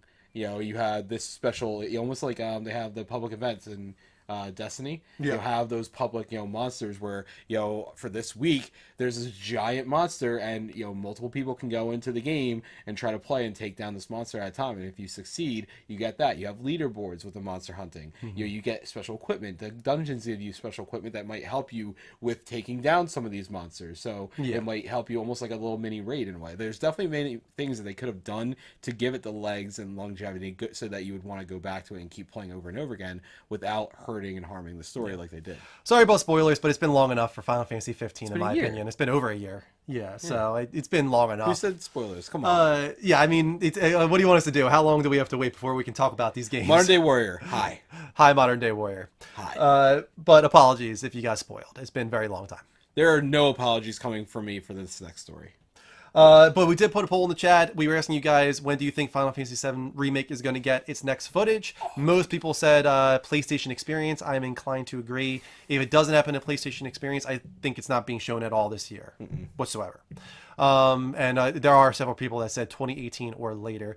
The concern there is that in a recent interview, he did say that by bringing the development internal, that did delay things. Yeah. So they might not show anything this year because of that. I think they're going to to want to show something. It's the I think 20th because anniversary of of Final Fantasy Right, VII. I think I forgot, but actually that is a big thing. But also on top of that, because of that announcement that bringing it internal delayed some things. I think they're gonna want to show some even stuff just a small to be trailer would be enough to Yeah. whet the appetite at PlayStation Experience. You don't have to show like some huge tech demo or demo of the game Vertical Slice. Just let us know, like, yeah, it's progressing, things are moving along. I think people would get a little concerned if we don't see it at all. Maybe maybe they'll give a demo. Maybe. Maybe they'll announce Yeah. a demo or something. It's possible. I kind of wonder if they have pulled back on the episodic thing and decided now we're not doing episodic anymore. I think. I do kind of wonder if they decided to go against that at this point, because the idea of it being episodic was to release them quickly, and that's clearly not happening. Right. They went internal now, all this kind of stuff. I wouldn't be surprised if they were like, we're just going to, it might take a long time, guys, but at this point, we're just going to develop the whole game and release it as one game. I think the concern there on their part probably is making money back, because it is such a huge endeavor, Final Fantasy VII, realized nowadays to try and get everything in there. And I worry that they're just going to start cutting things out of it if they decide to make it one release. Yeah, absolutely. So I don't know what the best way to go about it is. Like, if it means getting everything from the game in there, I'm okay with episodic. You know, Right. if going with one release means they're going to cut a bunch of stuff, then I don't want that. I want the whole story of Final Fantasy VII. I want the whole experience. I don't want them to compromise that at all. So we'll have to wait to see what they do there. Do you have the thing loaded up on your tablet yet? I couldn't get to the weekly agenda. I'll have the Discord on it. Go ahead. Big story this week, of course. All right. So, no apologies for my opinion on this. And anybody that says otherwise can go somewhere else. Okay. Bluehole might seek action against Epic Games for Fortnite. Come on, the sensationalist title. Get out of here, dude. All right. Earlier this week, Epic Games announced the PUBG-inspired Battle Royale variant of Fortnite, its long-in-development sandbox survival game, would be released for free on consoles and PC this week. How is that a sensationalist title, first of all? This development isn't sitting well hold on. with the team. My title at was Bluehole. that they might seek action against Fortnite, which is Sensationalist. exactly the truth. Yeah, that is exactly absolutely. what they said. No, all right. That they're so we're gonna keep contemplating going. action. Yeah, exactly. Sensationalist. So this development isn't sitting well with the team at Bluehole, the developers of PlayerUnknown's Battlegrounds, who use Epic's Unreal Engine to power the early access mega hit. A press release issued by Bluehole this morning suggested the team is contemplating further action. They said, quote, "We've had an ongoing relationship with Epic Games throughout PUBG's development, as they are the creators of Unreal Engine 4, the engine we licensed for the game," Bluehole's Chang Han Kim said in a press release. After listening to the growing feedback from our community and reviewing the gameplay for ourselves, we are concerned that Fortnite may be replicating the experience for which PUBG is known. We have also noticed that Epic Games referenced PUBG in the promotion of Fortnite to their community and in communications with the press. This was never discussed with us, and we don't feel it's right. So, all right, I'm in the unpopular opinion. I think that it was a very poor choice of words, or at least a very poor way of presenting this. However, that said, I understand completely what they're talking about now, even more so after playing it. Saying they're contemplating for their fans were the ones that pointed this out, especially. Yeah, But when leave it you with go the fans. into this game. It is all right. So we've had kind of conversation, about is this right? They don't own the genre, and I get that. There's nothing wrong with It's not competition. even a genre, first of all. Oh my god, there's nothing wrong with competition in a game space or any space, media, whatever, what have you. But what I respect is, let's take Overwatch. Overwatch is a huge game with now it's a hero. It's a PvP hero based game. All right. There is a uniqueness that Overwatch has that none of the other games have. You have a game like Lawbreakers, and you had a game like Smite, which were or not Smite. What was the other one? I can't remember what it is. But it's you have a lot of these games that they're similar, but each one is different than the last. The reason why I am okay with them being bothered by this and understand their wording is that this game, for the most part, is a copy, and I mean a clone copy from both. I went into Fortnite, so now I've played PUBG a few times here. You guys have seen my screen, or my stream when I've done it, and then you guys have also seen Andrew play it, which I know the controls of very well, and I played it the other night. I played it a few times, so I'm at least relatively familiar with controls. I went into Fortnite not knowing anything on the PC. I've only ever played Fortnite on a PS4. I went into Fortnite on the PC, and the only thing I touched in there was the Battle Royale mode, and I knew immediately every single control I had to use on the PC version. So this game was not only copied right from the get-go, like it was everything. Every single piece of the game was a blatant copy off of Battlegrounds. Not one piece was different other than the way that they had to make it fit into Fortnite. Like I this agree. game, if they unless they absolutely had to, they would have copied, they honestly, if they were able to copy the graphics, if they were able to copy the same weapons, if they didn't have to integrate, every single character having a pickaxe in their hand, they would have copied every single thing that PUBG did. That's an assumption, first of all. All right, here's what I'm going to say. I've got no issue with anything you just said. You're right. They copied it. There's nothing wrong with copying, guys. Oh my God. Nothing wrong with copying. And that's it has been the way disgusting. artists have worked since the beginning of artistry. I agree with you, People Drew. I'm copy. sorry, Mike. This is the way it works. Competition is breeded by copying. And first and second of all, it's not a total clone, dude. They wouldn't have changed the graphics. Fortnite is defined by its cartoony That's what I nature. said. They're not going to copy PUBG entirely if they had the chance. They wouldn't have done that. No, Fortnite is its own thing. They added in the building mechanics and the fort mechanics and all that kind of stuff. And that alone, in my opinion, is enough to separate it. What it does then copies from PUBG, yeah, it copies it. But the thing is, it's a mode, guys. It is not a genre. It's a mode. And the way you know that it's a mode is that Fortnite was able to copy it in a month. That's a mode that they added onto a game where they just took a wall, you drop somebody in the map, you put a circle that closes in, and hey, free for all, guys. You get one death, you can loot bodies. What's so unique about that? What makes PUBG fun is it's the first one to combine it all together. Don't get me wrong. But I don't otherwise, it's not disagree with you. unique. First of all, it's a copy of other games, and you can say, "Oh, Brandon Green worked at this." Doesn't matter. It still has been copied multiple times. There's been other battle royale games. But they're all different. Hold on, I'm talking. This is not the first time this has happened. I let you talk for like 3 minutes straight, Mike. This is not the first time this has happened, and it's happened with other franchises too. It's happened with Overwatch. It's happened with Smite. The Smite is a copy of League of Legends. This is the way it works. This is the way games progress. This is the way games improve. And they're okay to be bothered by it. That's totally fine. If I was like a developer in there, I'd be like, oh, come on, I just put all this work in, then you're just going to copy it? I get that totally. But why the hell would you make the worst business decision of all time for that studio and put that on Twitter just willy-nilly, oh, we might seek further action? Why the hell would you do that? First of all, you gave a ton of attention to Fortnite. Everybody is looking at Fortnite right now, and that's because of your tweets.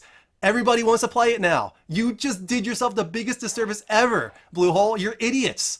Why did you do that? So dumb. On top of that, now you just look like whiny crybabies. This has happened a million times. You didn't see Blizzard complain about it. You don't see anybody else complaining about it. Why did you complain about it? All it makes you look, it just puts them in a terrible light. That's all it does. There's nothing to be gained by this. They could have done this all internally, and if there were assets stolen, if there were code stolen, totally within their rights to sue. But why would you just go out there and say, we might seek further action without any grounds whatsoever, especially to somebody on Twitter just going in and reading that? It just looks so bad on their end, and I've lost so much respect for them as a result. It makes them look unintelligent, honestly. And that's because it came from the Blue Hole studio. So it just represents them as a whole now at the same time, and I haven't seen Brandon Green come out and combat this in any way. So it just makes them all look bad. Just a terrible, terrible decision on their part. They should not have put this out there. Should have stayed internal. If you wanted to seek action, go look, try and find out if there's actually grounds for it. And if there is, then it can go out into the public. I don't understand. Kelly, it sounds like you have something to say too. And John, you too. You guys can both talk. Yeah, I have something to add. I have two things to add. So when I first played PUBG, my very first thought was, this is just like Miscreated, which is a much cheaper, more kind of indie style game. It's a little different in that it's not a battle royale. It can be, but that's not the mode. It's more like a zombie survival, but you kill other people. It's just the graphics are very similar, and the way that the game works is very similar.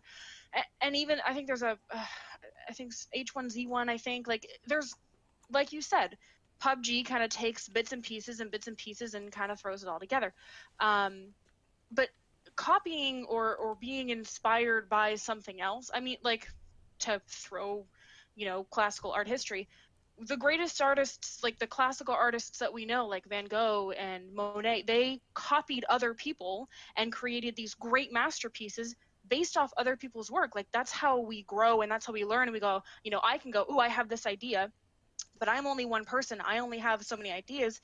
And Andrew, you can look at what I do and be like, that's awesome. I have a cool idea. I'm going to take what you did, copy it, and add to it. And people can be mad all they want, like, oh, you copied.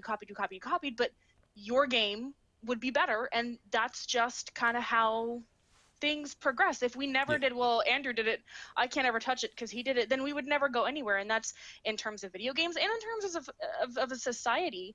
And then someone else mentioned that Paladins was a ripoff of Overwatch, and then Overwatch is a ripoff of TF2.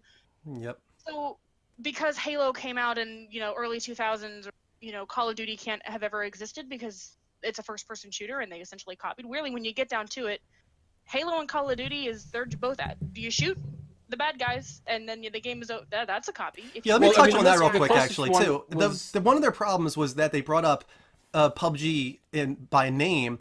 I don't understand that. Like, there's been so many times in history that people have called out other games, especially, and not I agree in with a you on this, positive too, way.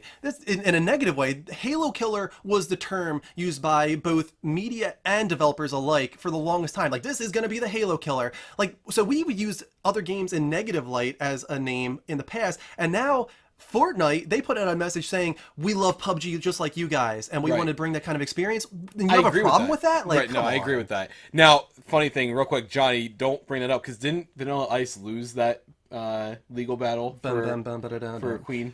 Probably. I mean, I think he did. like... But that's my problem, and that's actually a good example. That's the problem with this, is that there's nothing wrong, and I promise you, I really don't have anything against people borrowing and taking creative influences from other things. Heck, there are bits that we do on the show that we've borrowed from other channels. Right. People are using the wheel all the time all of a sudden. There are things that, like, I get that you borrow this idea and borrow that idea, and that's how you progress. And to be realistic, Call of Duty and Medal of Honor were really the two most comparable, not Halo. Not that there's anything wrong with comparing to Halo, Call of Duty and Medal of Honor were definitely in direct competition at the same time. They both had World War II games. They were both, somewhat different but somewhat similar feel to it. But each one had its own uniqueness. Call of Duty, at the original time, was actually more realistic than Medal of Honor, which was more run and gun, one-man army type thing.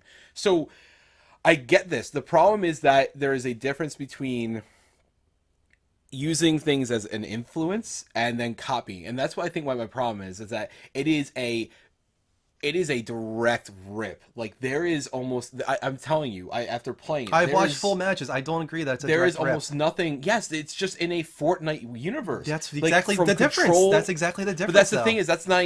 I mean, I think that's thank the you only for the sub. One thing. Oh, thank you. That's Ashley.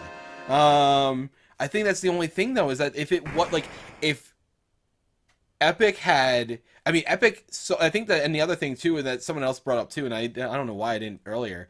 Epic gave them the engine. Like, they're using Unreal Engine. So they were like, oh, well, if they're doing this, we can easily do it. Do we have a game I guess we could top it in? I guess we could throw it in Fortnite. Okay, do that. If they didn't have Fortnite, they probably would have done something very similar, and they probably actually would have even been They're not going to be the only ones. It's going to happen so I'm often. not saying that they're not going to be the only ones. I think that there's too much that's... I think the problem is that they are getting unknown. I think it's like... sorry, I'm reading... at the same time, they're getting attention because of Bluehole. No, absolutely. But what I'm saying, but I think my problem is, again, though, there's not enough that's different. There's not enough that differentiates it, to where they can say, okay, listen, this was a clear inspiration versus this is a lot of, like, they did this and we can do it and we're just going to copy everything. Like, there's no, like I said, the controls are all the same. Everything moves and plays exactly the same. The only difference is the little robot that zaps you up at the end of the match. airplane is now just a flying bus, you know, and there's loot chests. I mean, who cares? I mean, Grand Theft Auto did it too. You literally parachute down in that too. Like, why are we focusing on Epic Games? Grand Theft Auto did this very recently as well and made a clone. Honestly, guys, this is the future. And if Bluehole's complaining now, man, get ready, because it is a mode, and it's going to be a mode in almost every competitive game next year. Well, Guaranteed. Anytime Guaranteed. a huge game comes out and people love it, everyone scrambles to be like, how can I build? How can I make this better? Let me make an exact copy and see if I can add that little tweak, like TF2 and Overwatch. Again, they're essentially the same exact game. Or Smite and Overwatch, except the only difference between Smite and Overwatch is that You mean Overwatch Paladins is and first Overwatch? person. No, Smite. Like, when I first played Overwatch, I was like, this is a lot like Smite. You have the teams and you have the different, you know, the tanks of the different whatever. It's very, very similar in that you have different abilities and you have, you know, ultimate abilities. The only difference is it throws that action in there and you have the first person shooter element of it.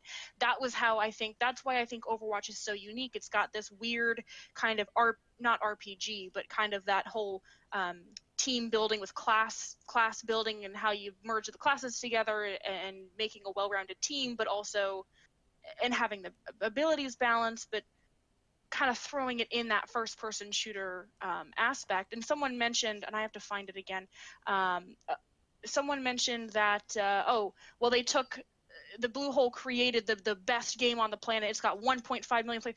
That doesn't matter, because first of all, games go into fad stages. In 10 years, Overwatch will probably be dead. In 2 years, PUBG could be dead. I mean, people's interests over time change. And so, yes, right now, PUBG is awesome. I can't tell you why. I don't know why I love it. I can't sit down and be like, I love PUBG because of XYZ. I just know it's fun. And in a year, it may not be fun. Just like Overwatch. I think the Overwatch 1.5 million sold is actually, if anything, a negative on this. That why would they care then?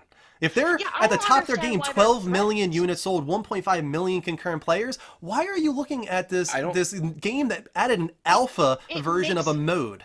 Like, why? It makes you look petty. It makes you look concerned and like, oh, I have this game. You can't touch it.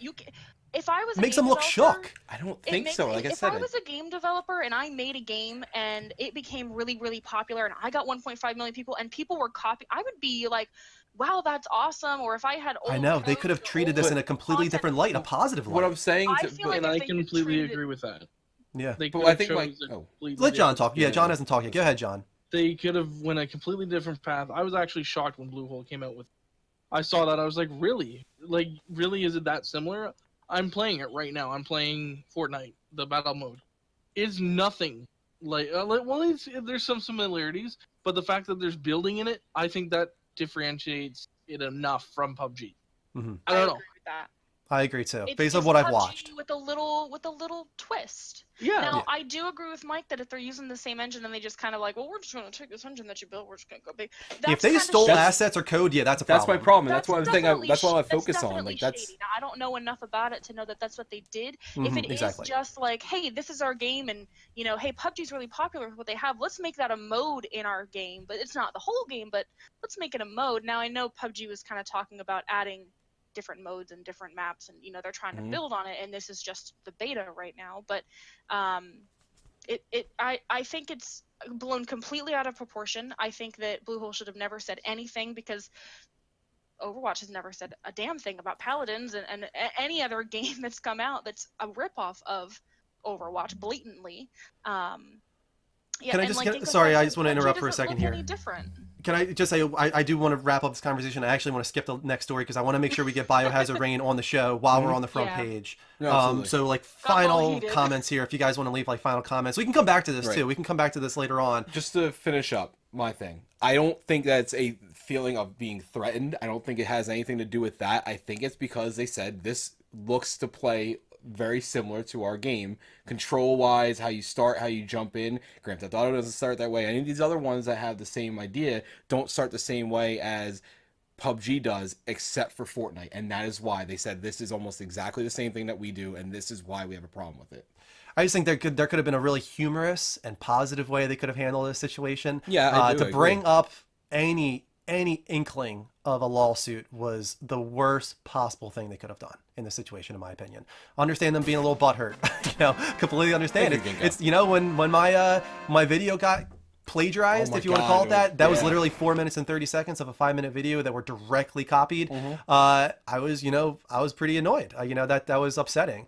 I understand, like, on their end, like, they put a lot of work into this, and I think that they're a little scared too because they're exclusive to Xbox now, and there's this opening on PS4 that Fortnite might fill, and I think maybe they're wondering, like, did we make the wrong decision right now? We're leaving, this opening on PS4 for somebody to take this mode and add it to their game, and if they have a 1-year exclusivity with Xbox, there's gonna be a whole lot of games that come out next year that are gonna do a battle royale mode and maybe lessen the effect of PUBG. So I think they're scared. I honestly think they're scared, and I think they're shook, and I think that they reacted poorly. That's my final opinion. Yeah, I agree. I think they should have, just like you said, it happens all the time. People who create content get ripped off, and 9 times out of 10, no one really pays attention to the rip-off content. They pay attention to the original content. But if for whatever reason a rip-off content ends up getting more popular, or ends up getting more attention, or it's copyright has clearly come into play, that's when you bring in the lawsuit. That's when you say, hey, dude, I think they jumped the gun a little bit. I think they overreacted. And I think they brought a lot of attention to Fortnite. But honestly, before 2 days ago, I had no clue what Fortnite was. I had no interest in it. And now I'm kind of like, maybe I should check out Fortnite and see what's why there's such a hubbub about it. I'm debating on They've done purchasing the full game but- myself. Oh, you should. It's they've really done good. Nothing but pull more people towards Fortnite, which is exactly what they want to do the opposite of. So I think they just could have gone about it a little smarter. I think they should have kept some cool heads, and I think they should have just kind of waited to see what would have happened. I get that, and honestly, Fortnite I think is a great game, and in many ways it actually plays better. I like it in a different sense than I like PUBG. PUBG is definitely a little bit bigger. I'm excited to try it out. Yeah, I'm excited too. Guys, vote on the poll. 1, 2, 3, 4, 5. Biohazard Rain, if you're in the chat, I think you are. Make sure to accept my friend request on Discord. I actually can't video call you until you accept the friend request. So get that done right now so that I can call you. Yeah, because we only got a few minutes left on the front page. Yeah, we have 10 minutes left. Actually, 14 minutes left. So we'll get you in here for sure on the front page. Thank you to all the follows that are coming in, guys. So many follows. We had a couple subs there too. We will spin the prize wheel for the new subs following our streamer spotlight. We want to make sure we get that in as soon as possible. It looks like as far as the as far as the poll goes, we were asking you guys what game you think next should incorporate a battle royale mode. Most of you guys voted for Ghost Recon Wildlands, and I think that's a great choice. I think that would really make a lot of sense within that, especially because it's open world. So. A few people voting for Red Dead Redemption 2. Another one that would be a lot of fun. A Battle Royale, Red Dead Redemption. I think it would be cool. I think really any game that has the potential to have a big open world, they could probably incorporate some type of like I said, I absolutely like battle royale modes in many different games. I like that there's competition for it, so that has nothing to do with that. I think it was just very close. I think it was much closer than anything else I expected it to be. All right, guys, so we're going to skip a little bit ahead and we'll come back. We're going to show you our streamer spotlight for the week, and of course we did put together a video of great clips. This is Biohazard Rain, and she put this together for us. There's so many funny things in here. So please, she's in the chat. Click on her name. Go to twitch.tv/biohazardrain. Give her that follow. She is affiliated, of course, so you can sub to her. You can cheer to her. Give her your support. I'm going to try and get on this little ledge here. And then... Ready? Whee! Aw, whatever. I could totally go in there.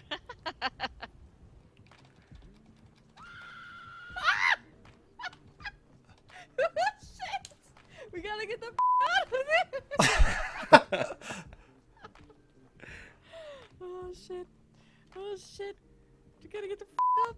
Gotta get the Hi. What? How are you doing? Did you give your AA? Yes. Yes, I did. Nice. Oh, whoa, what is going on? What is going on? You guys sat here. What is going on here? I don't know what's going on. Massaging, but they got that shit. I know they do.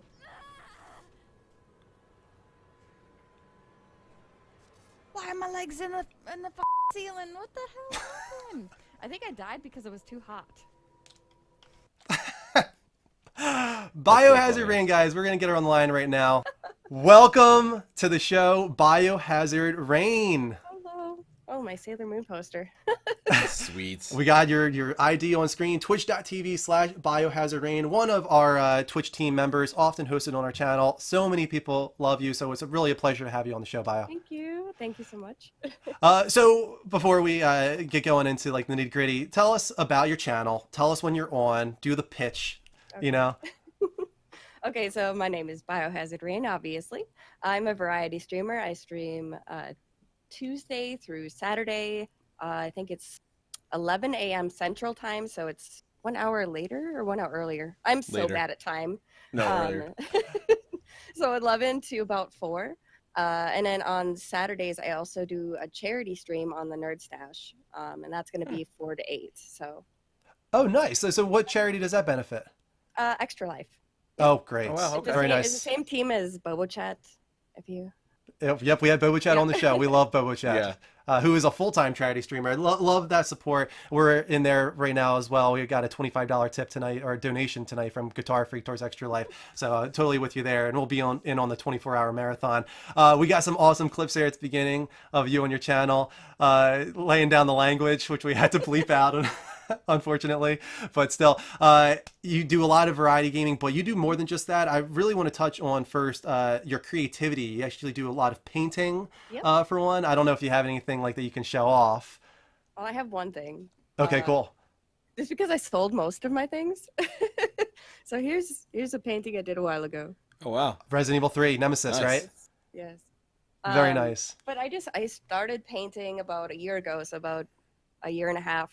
I started on Twitch, and then my computer fried because of Skyrim, and I was like, oh crap, I got to keep streaming. Like I just can't stop this.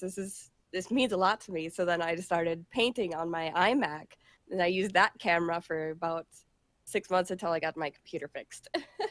Oh, wow. Nice. Yeah. Uh, So I started painting, and everybody loved it, so I just kept doing it, and I had no idea I was good at it. Yeah, because you actually learned on stream, right? You're a new Yeah. painter. Yep, brand new. So I was just like, well, this looks good. So you clearly have like artistic ability, because to just take up painting. Well, how long ago did you start? Like that one, maybe a couple streams, so maybe like 10 hours. But that was kind of towards the beginning of when I started painting. I usually paint in like maybe 10 to 12 hours. Yeah, that if sounds if about it right. if I work really hard at it. What has been your most popular so far? The one that everybody loves is the fry painting. That was like The fry painting. like From 42 Futurama. by 32. Oh really? Yeah, it's a big, huge picture of Fry like smoking a pipe. It's pretty. That's good. awesome. And you actually sold that one to your sister, right? Yeah, I sold that one to my little sister, and she's like, "I want it. I'll pay you anything for it." I'm like, "Okay." That's so funny. Where are you from, Bio? Minnesota. I thought so. You got that Yep. that Fargo thing going on. I Right. know. I know. Minnesota accent. I know. It's great though. Do you have any like plans to like branch out into the other creative realms? Or are you gonna stick with painting or? Painting, and I want to get into card altering. So I play a lot of TCG games like Pokemon and Magic. So there's like a high demand for altered card art, especially in Magic. So it like Oh, wow. extends the card art. Here, I'll show you. Yeah, please. So here's like a regular card, Mhm.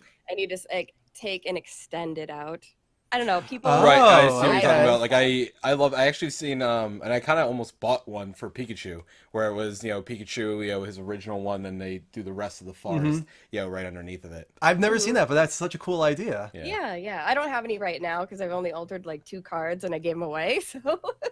I think I saw that you also do some like body painting too, though, right? Yeah. I do a lot of like Her one, costume paints for no reason really. I just like to do it.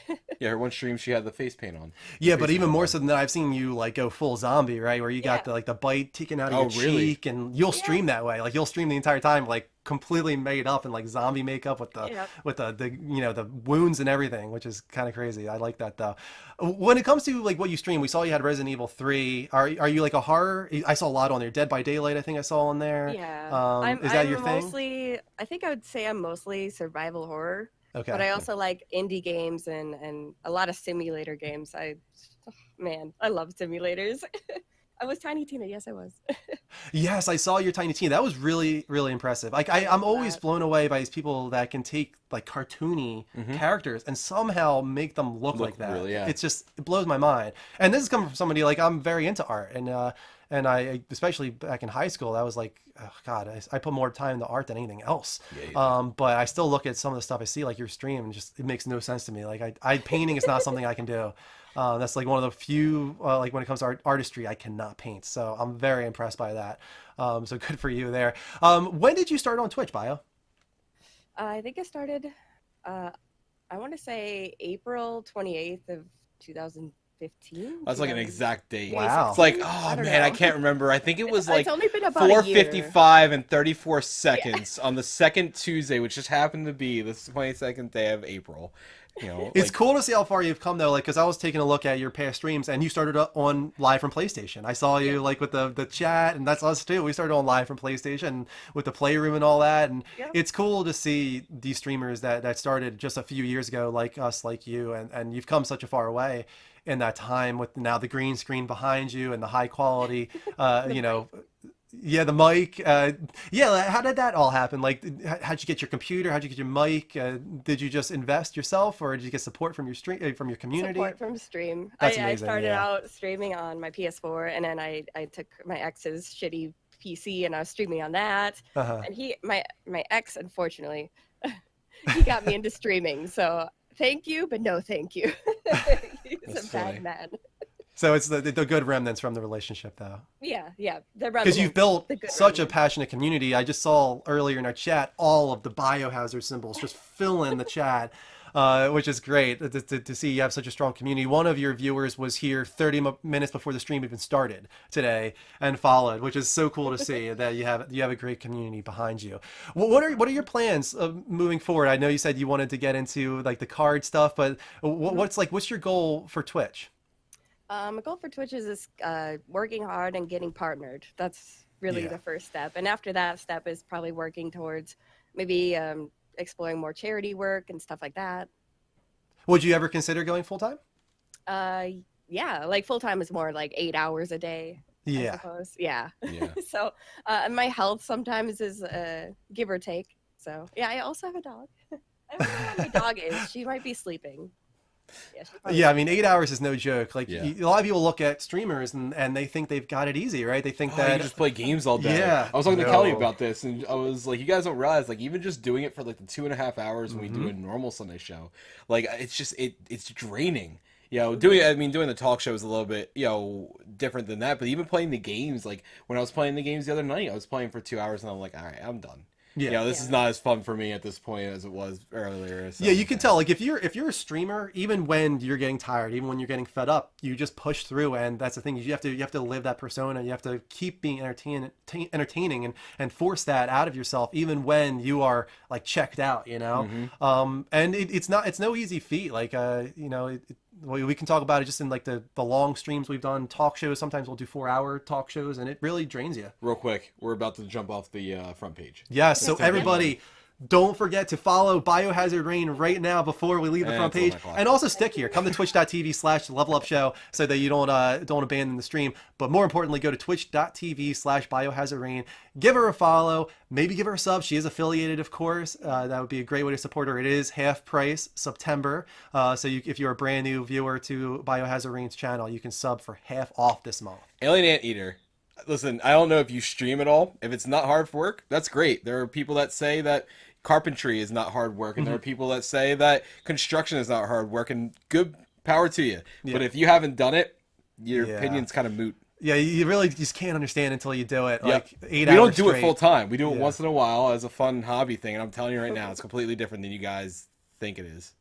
Has it like become more than you were expecting, Biohazard Rain? I thought I wasn't expecting to be as popular as I was. That's cool, I was right? like, oh, people like me. Like I was a loser kid in high school. I was like the goth kid. Like nobody hung out with me. You're right though. It's weird. Like we say the same thing all the time. It's like I can't believe people actually watch us. Yeah. Yeah. Like, We were, why? like, for the first, like, I think, what was it, 3 months? I'm like, guys, thanks to the 30-odd people in the room. Yeah. I don't know why you're here, but I appreciate it. Like, It's crazy. It It's really really is weird. how passionate people become, and especially generous. Like it blows our mind to see the tips and the cheers, and then when Extra Life comes around and $7,000 to $10,000 are raised Yeah. through our channel, it's like, oh my god, people are just so generous Mm-hmm. out there. And that's part of what makes Twitch so cool, being a part of all this, being a part of this Yeah. community. And now, especially with Twitch starting to really cater to, I definitely wouldn't call you a small streamer, but to take somebody like you and allow you to get affiliation and hopefully very soon partnership. And then that was maybe, grueling 2 years trying to get that partnership. yeah, yes. it's tough. It's no easy feat to get partnered here on Twitch. But at least they started the affiliation program, and it helps the streamers that really need to benefit monetarily from doing this. You know. Were you going to say something like? No, Alex Cuttadine said, I've worked in media for 20 years. It's hard work, but I love every minute, even working 80-hour weeks. I get that's an appropriate thing to say. You know, just like I said, people that do carpentry, you know, it's one of those things where just because you enjoy it doesn't mean that it's not hard and it's easy. You know, to say that something's easy like that is not, you know, the appropriate thing. But saying that, you know, it's hard, but you enjoy every minute. Absolutely, that's what we do. Hell, Yeah. you do more work behind the scenes that is prepping and doing. Yeah, this stuff, I won't and you lie. love Like doing it. it's not easy sometimes. Like for me personally, like I've had my wife, right, and she wants me to go to bed with her. So my compromise is that I'll go upstairs and we'll kind of go to sleep for like an hour and a half for me. Do I'll, you I'll really? sleep Wait, from I didn't like know you do this. I'll sleep from like 10:30 to 11:30, and then I wake up at midnight and I come down and I stream. Is from that why you midnight also to like 12:30. miss streams here and there by accident? You sleep. There's been 2 times where I've overslept, yeah. But that's I what did I not have to know you do did because that. that's the compromise I Yeah. make is like I have to try and find a way to make. I don't want to like have Kristen go up to bed by herself every night, you know. So I go up and then I come back down, and it's this weird So- thing for me. What do you do, Bio? Real Real quick, quick. your Nightbot's link for me is wrong, so it was wrong the whole time. No. Okay, where's the link at? I don't know, it just like Scroll pops up a Nightbot and it's wrong. Okay, But let me the check other here. Nightbot looks okay. So when you shout me out, it's fine. But Bio hard rain. Oh, Yeah, that was so- because oh, of Johnny. that's He okay. typed your name wrong. He typed your name wrong. Yeah. somebody Was it scared Johnny me like, it's Poolside? wrong. No, so the Yeah, Johnny Poolside typed bio hard rain. come on, Johnny. And then he goes, "Wow, Andrew Rao," as if you did something wrong. Not my problem, Johnny. I've got her You name correct fucking on screen right now. Momo. No, your name's been correct on the screen the entire time. Twitch.tv/biohazardrain. So Okay. hopefully people get it right. And we're gonna say it now again, guys. The links in the chat. Review guy posted in there. Yeah. Everybody go to Biohazard Rain. We still got 900 something people in the room. So all of you 900 people should go to Biohazard Rain and give her a follow. I 'cause do like she does Bio amazing Hard Rain. content. Bio hard rain. That That could be your significant other when he streams with Ew. you. All right. Anyway. You know what? I want to go through. Where's my list here? I want to do Oh, our no, list your of iPad's right top 10. You know, I Oh, pulled up on okay. my Top 10. a question. So we like to do a Okay. rapid fire Mm-hmm. segment for the new people that come on the show. It's favorites. Very easy, but you got to go with your gut here. No pauses, right? Like just really You go with it. understand I'm a woman, right? I cannot make decisions. Well, that's why it's. I mean, like that. You Yeah. gotta make them on the top of your You'll head. be okay. I think you're gonna be okay. Are you ready? Okay, let's go. Favorite video game console? Console would be PS Dreamcast. Dreamcast. Nice. Okay. Wow. Interesting. That's a first for that one. Wow. Favorite video game handheld? Game Boy Color. Teal. It has to be a teal one because I had the teal one. Very good choice. Favorite video game hero? Probably Leon S. Kennedy. Nice. Resident Evil fan here Yeah. for sure. Yep. Right. Favorite video game villain? Albert Wesker. We're going with Resident Evil again. Real quick, Jose, a follow is free, man. And just turn on your notifications and then go check her out. Give her the follow Yeah, so I that don't she get shows that. up in He's your like, alerts. oh, I'm selective with it. And All right, then well, if- then just don't get if it turns notifications. out- And if you don't want to watch it, you just don't watch it. Or I just don't get that. then just turn off your notifications or even unfollow. But Right. give her a follow. Everybody give her a follow and check out our content. That's the way it goes. That's not a good way to support our channel too. If we're having a guest on, you don't say that. Favorite video game soundtrack or score? Hotline Miami. Oh, that's good. Nice. That's a good choice. Very I good like choice. Oh yeah. Favorite video game weapon or gadget? Ooh, I have two. Go ahead. So I I'll have allow it. I'll have Blood Rain's elbow thingies. Elbow. Okay. What do you call them?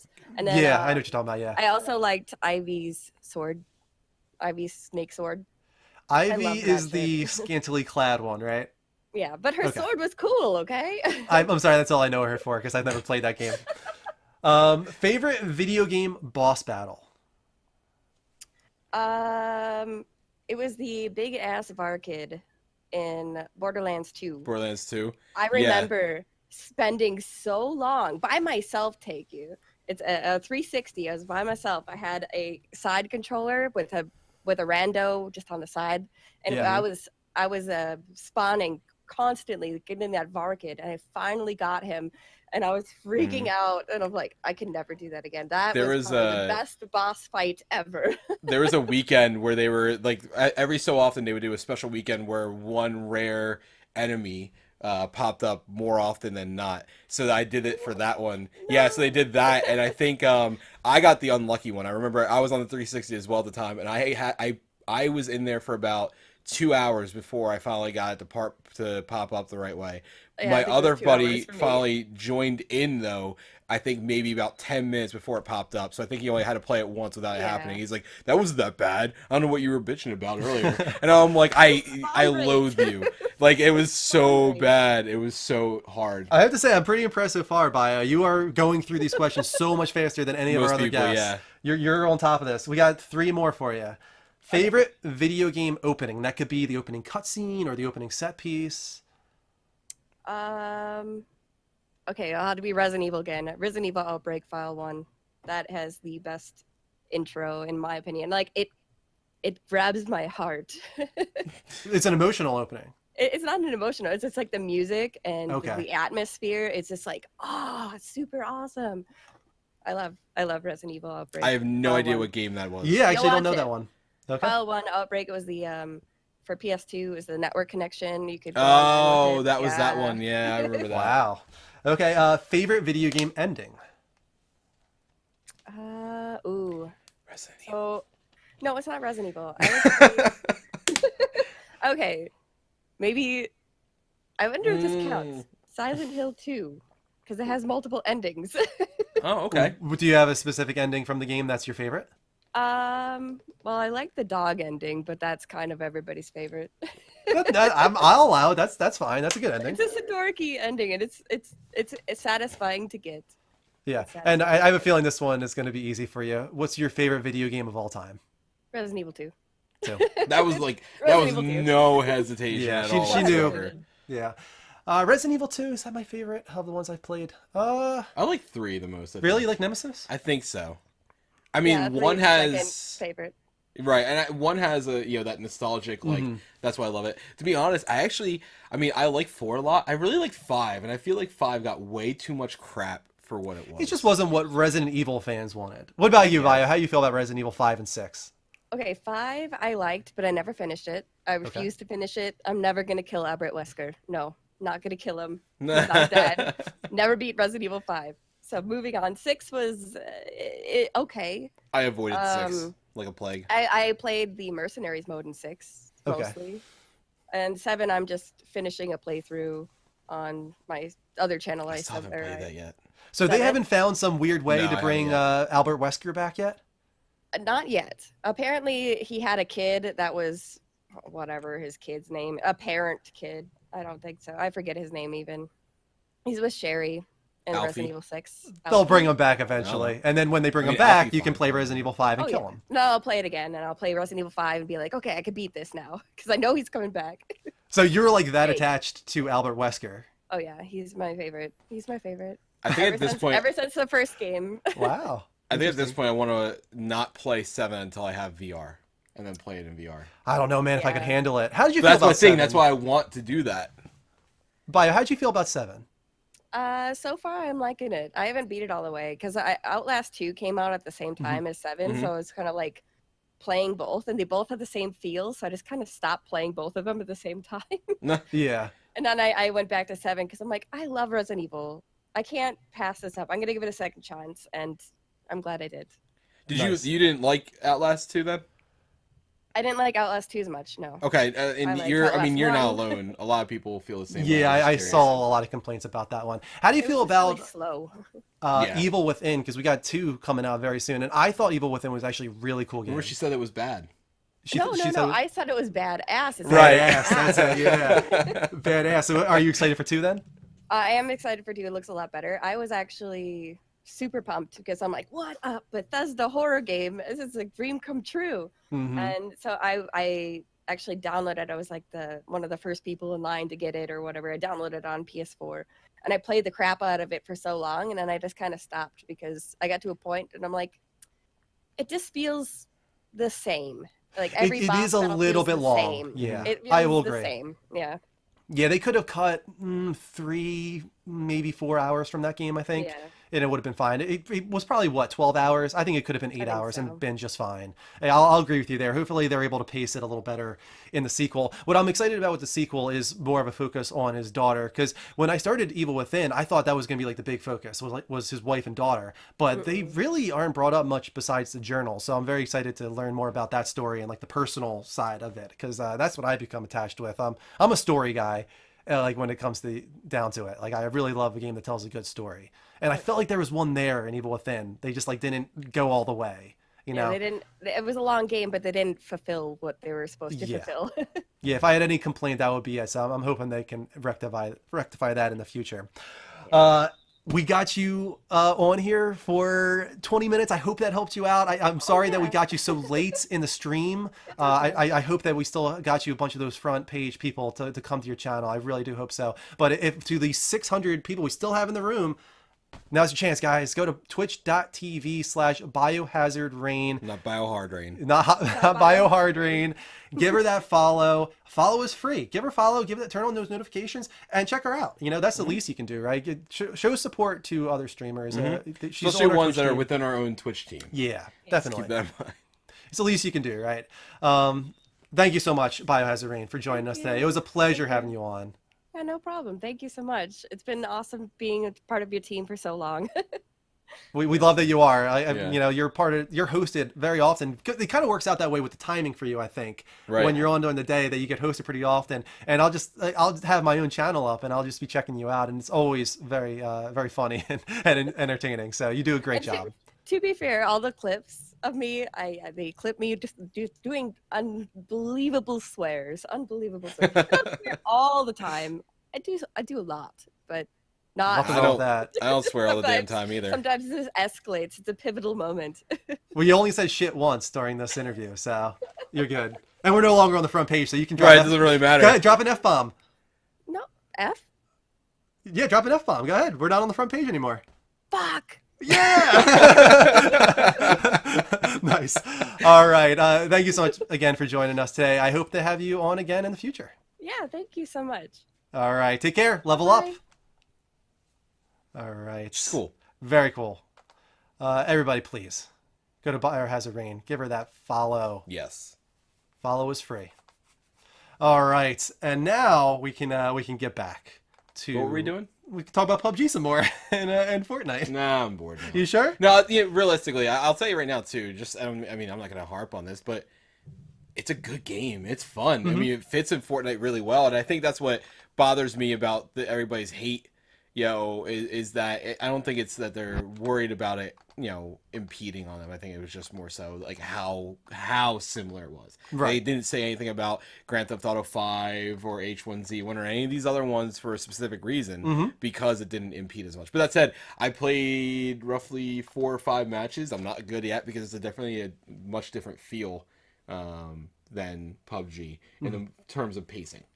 Just because of the size of the map. It's still 100 people, but the map is smaller. Almost like, I would say, roughly I heard half it's size. crazy, yeah. When you first land. And more so, also, you move much quicker.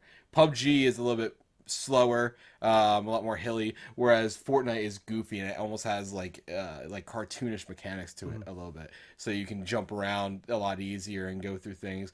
One of the cool things is they do have those pieces where you can build buildings and tear down buildings and build up traps and everything like that.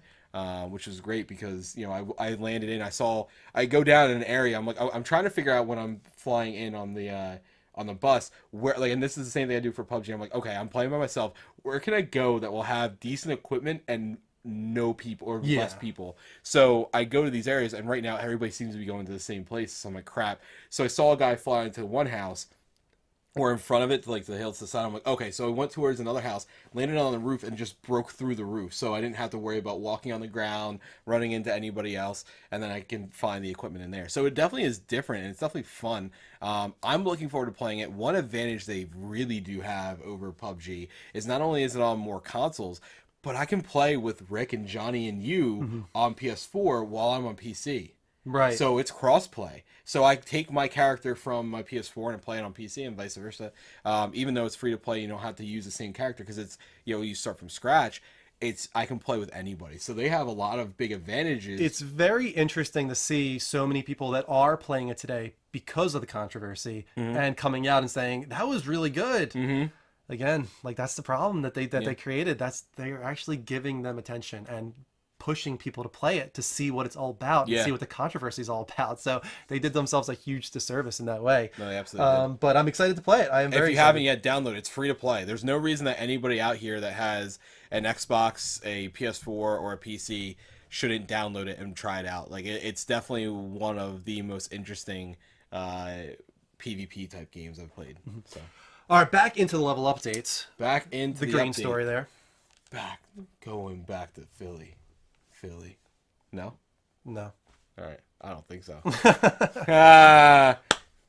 Rare doesn't want to return to old franchises. According to IGN, they wrote that returning to old franchises would be the worst thing for Rare to do, according to studio head Craig Duncan. In an interview with DK Vine, Duncan explained that Rare is not interested in revisiting some of its old franchises, like Banjo-Kazooie and Conker. Quote, I don't think it's okay to just go and make the same game that people loved before, but with up-to-date graphics, audio, and all those things.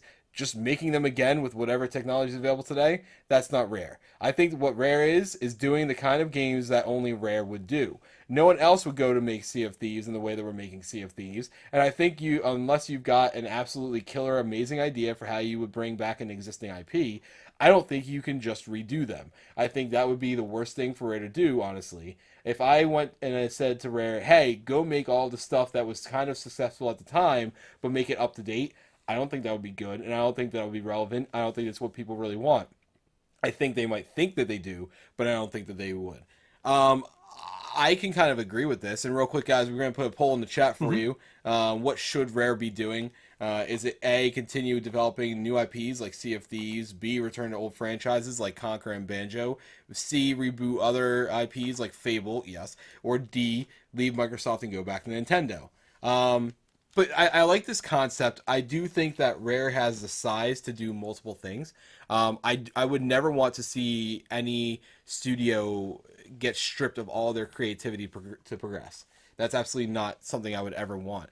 And even out of Rare, who I want to play Sea of Thieves. I'm actually really excited that I have the PC set up now because I am absolutely going to be getting this game and playing it. So I would never want to see them go away from it. But I would like to see, I don't think there's any reason, if you have the resources available, not to make some of these games again. Even if you don't make a brand new one like Ratchet and Clank did, just touch it up. Touch up the port. Bring it to the Switch. Have a smaller team. Have a team of like 10 people working on a just a remaster, not even a remaster, just like a retouch. Of the original Banjo-Kazooie, and then release it on digital, like Xbox console and PS4 and Nintendo Switch and everything like that.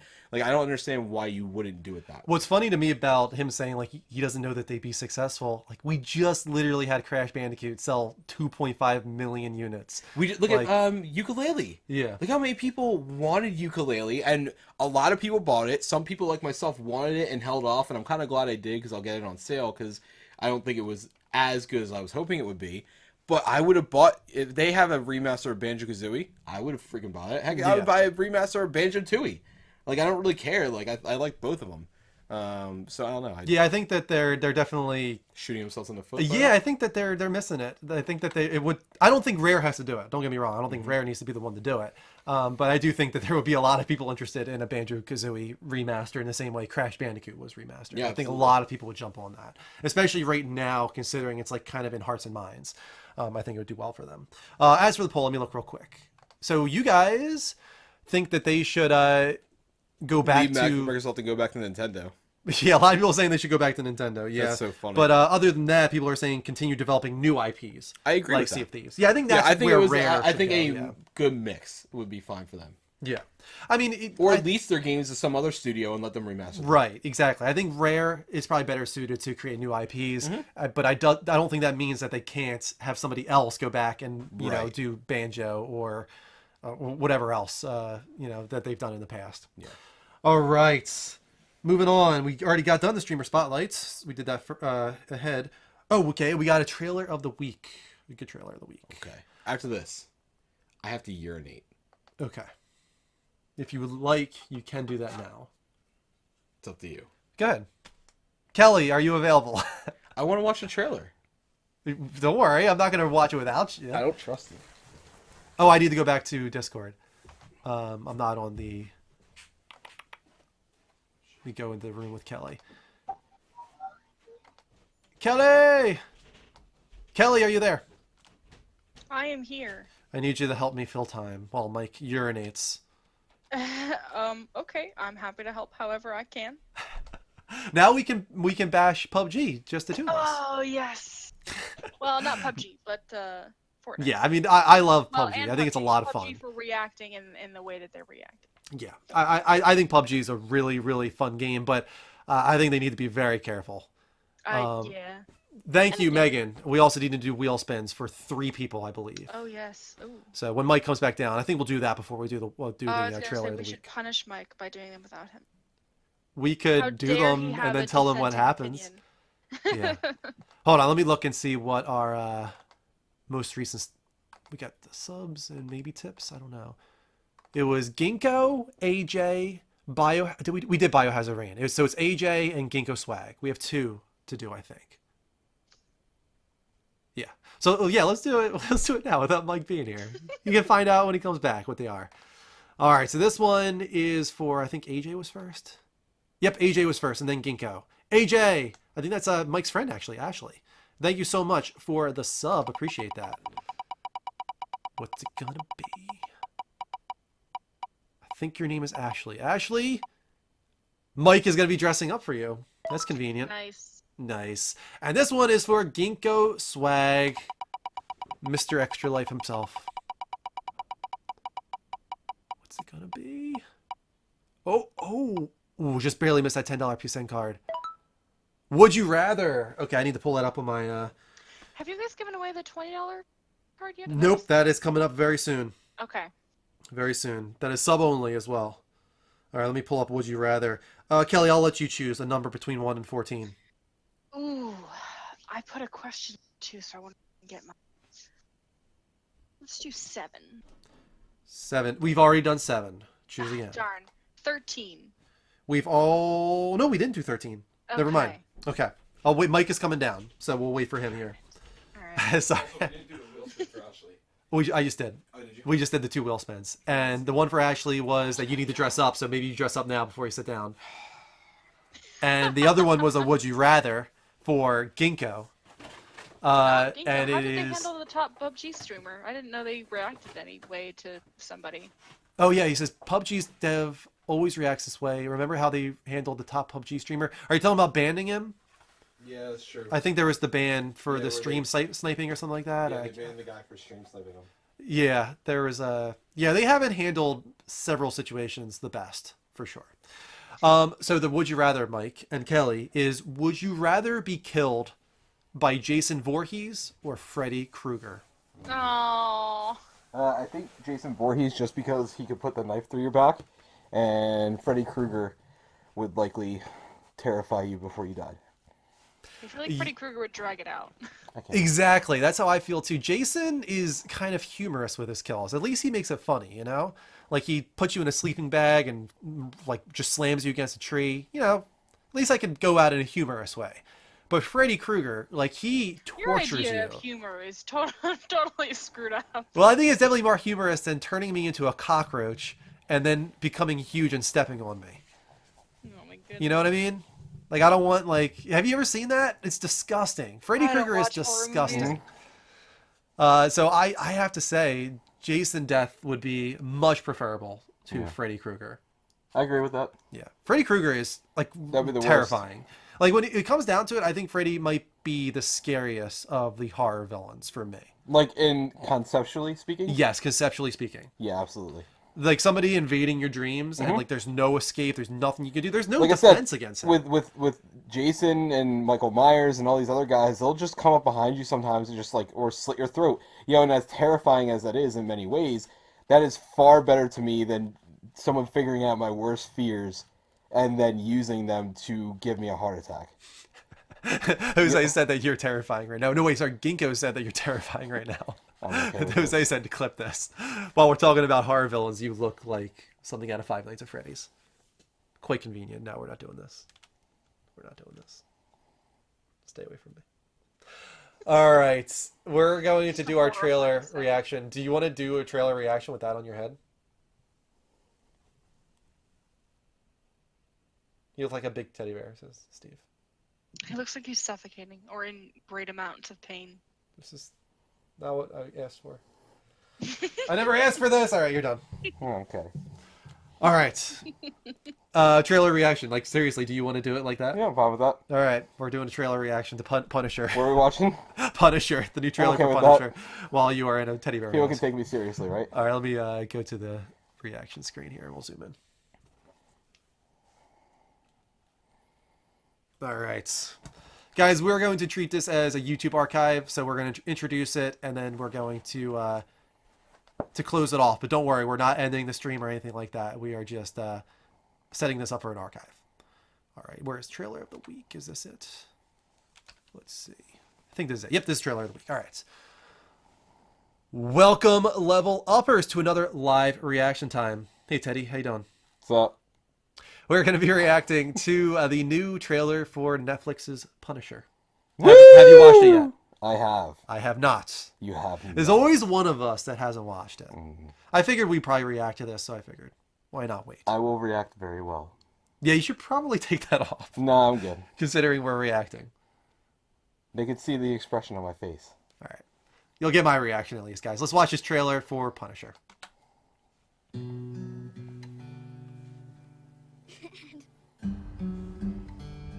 Is that Metallica? Yeah.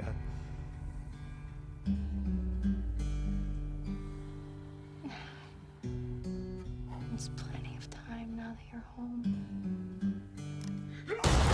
Damn. Jeez.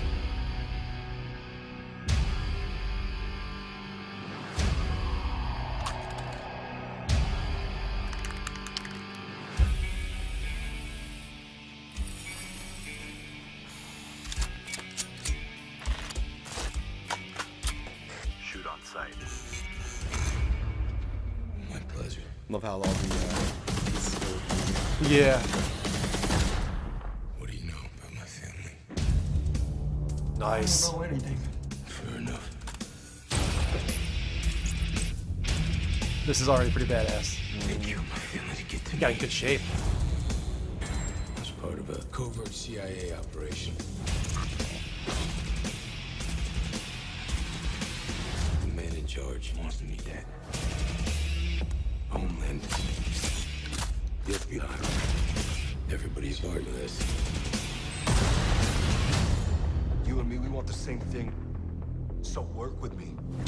On one condition. I'm gonna kill them all. Yeah, I can live with that.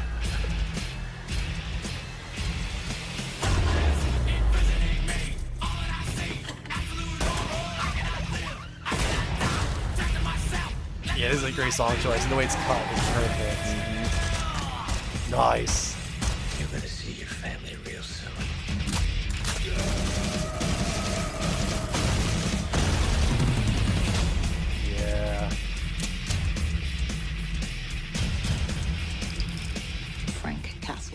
Punisher, he's dead.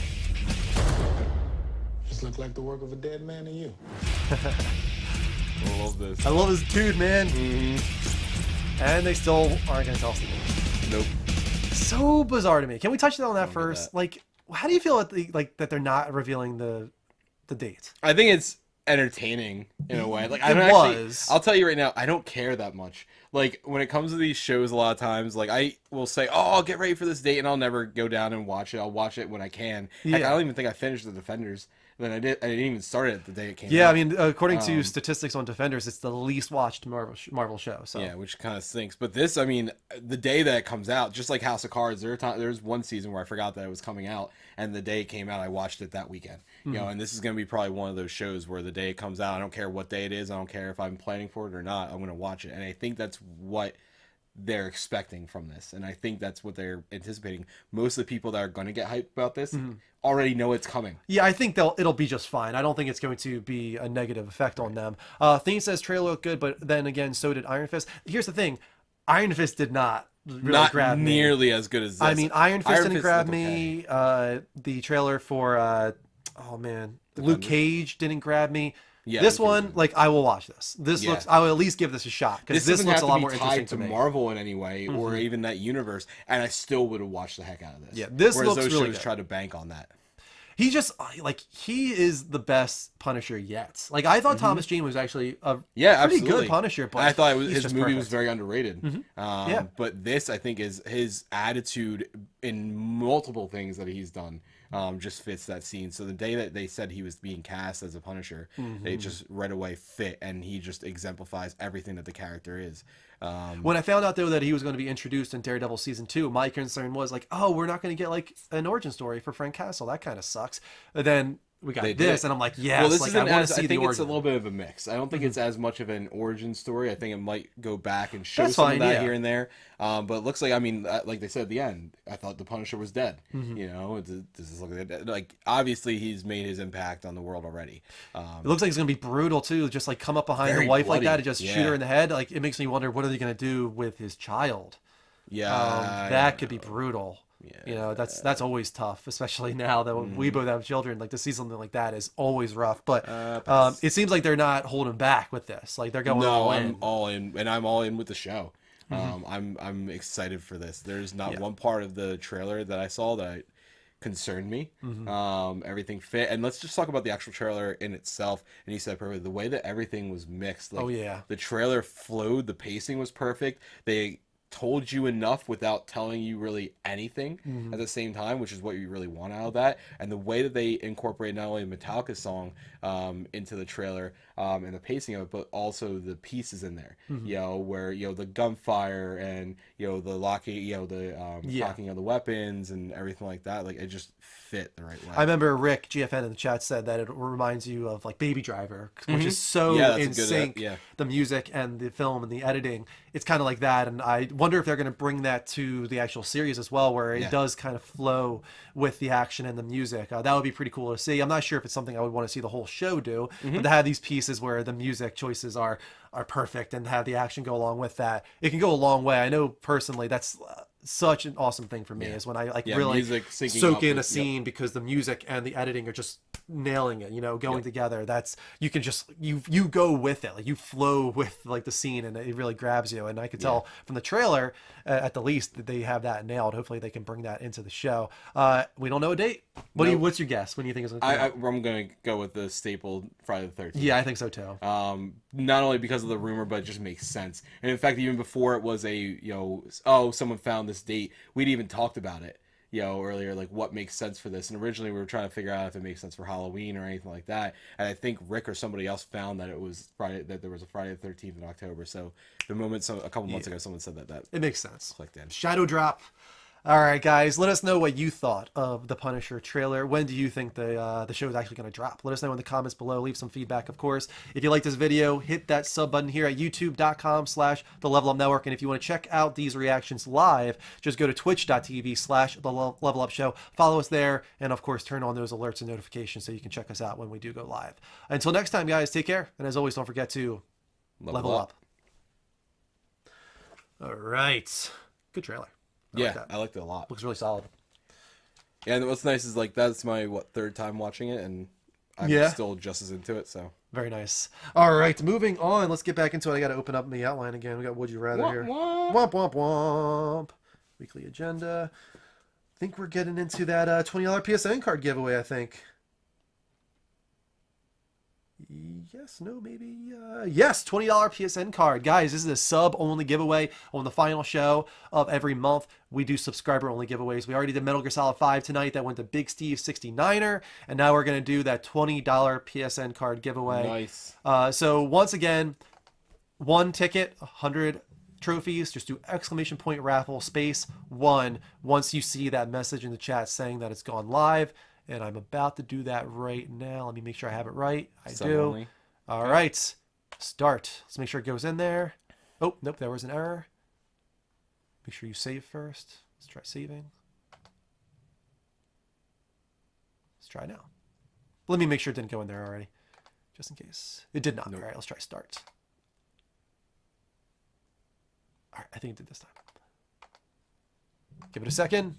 There it is. There we go. Raffle for $20 PSN card has started. The raffle will take place in 5 minutes. So guys, once again, this is a United States PlayStation Store code, $20. So keep that in mind. Unfortunately, nobody from Canada or the other side of the world can take part in this raffle giveaway, and only subs can. So you have 5 minutes. If you want to become a sub, you can right now. If you're a first-time viewer, it's actually half off. Yeah. So $250 gets you a chance at a $20 PSN card. Yeah. I'd take those odds. Not bad odds. Get in there. It's cool to see all those +1s right now. Right. You guys are the best. We appreciate all of you. And the prize wheel, of course, is active.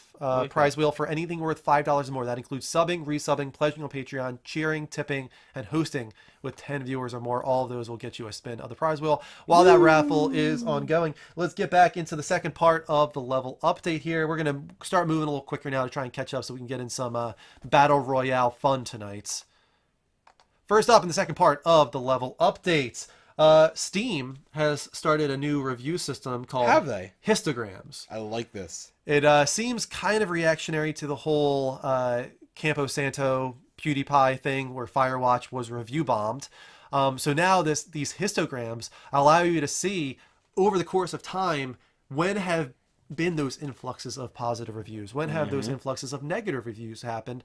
And what's really cool about it is you can actually choose, hey, this period of time where this negative spike happened, remove that from the list. I just want to see everything else besides that, because you can usually then go in time and like, oh, let's see what happened at that time. Like, why did this happen? Oh, it was because of a bad patch. Oh, it was because of this PewDiePie incident. Right, and exactly, and that's actually the thing. A lot of people are focusing on bad publicity. It could just be that there was a patch put out and it had a bunch of bugs and people were dissatisfied with it and it couldn't work, and then within days they figured it out. But unfortunately, those thousands of reviews that might have come in, because of that, hurt them. So yeah, so this is a really cool. It's something I'm honestly surprised that like every site doesn't have at this point. Like Amazon with their reviews on products, like why aren't there histograms on that? Right. It seems like something that is reasonably easy to add.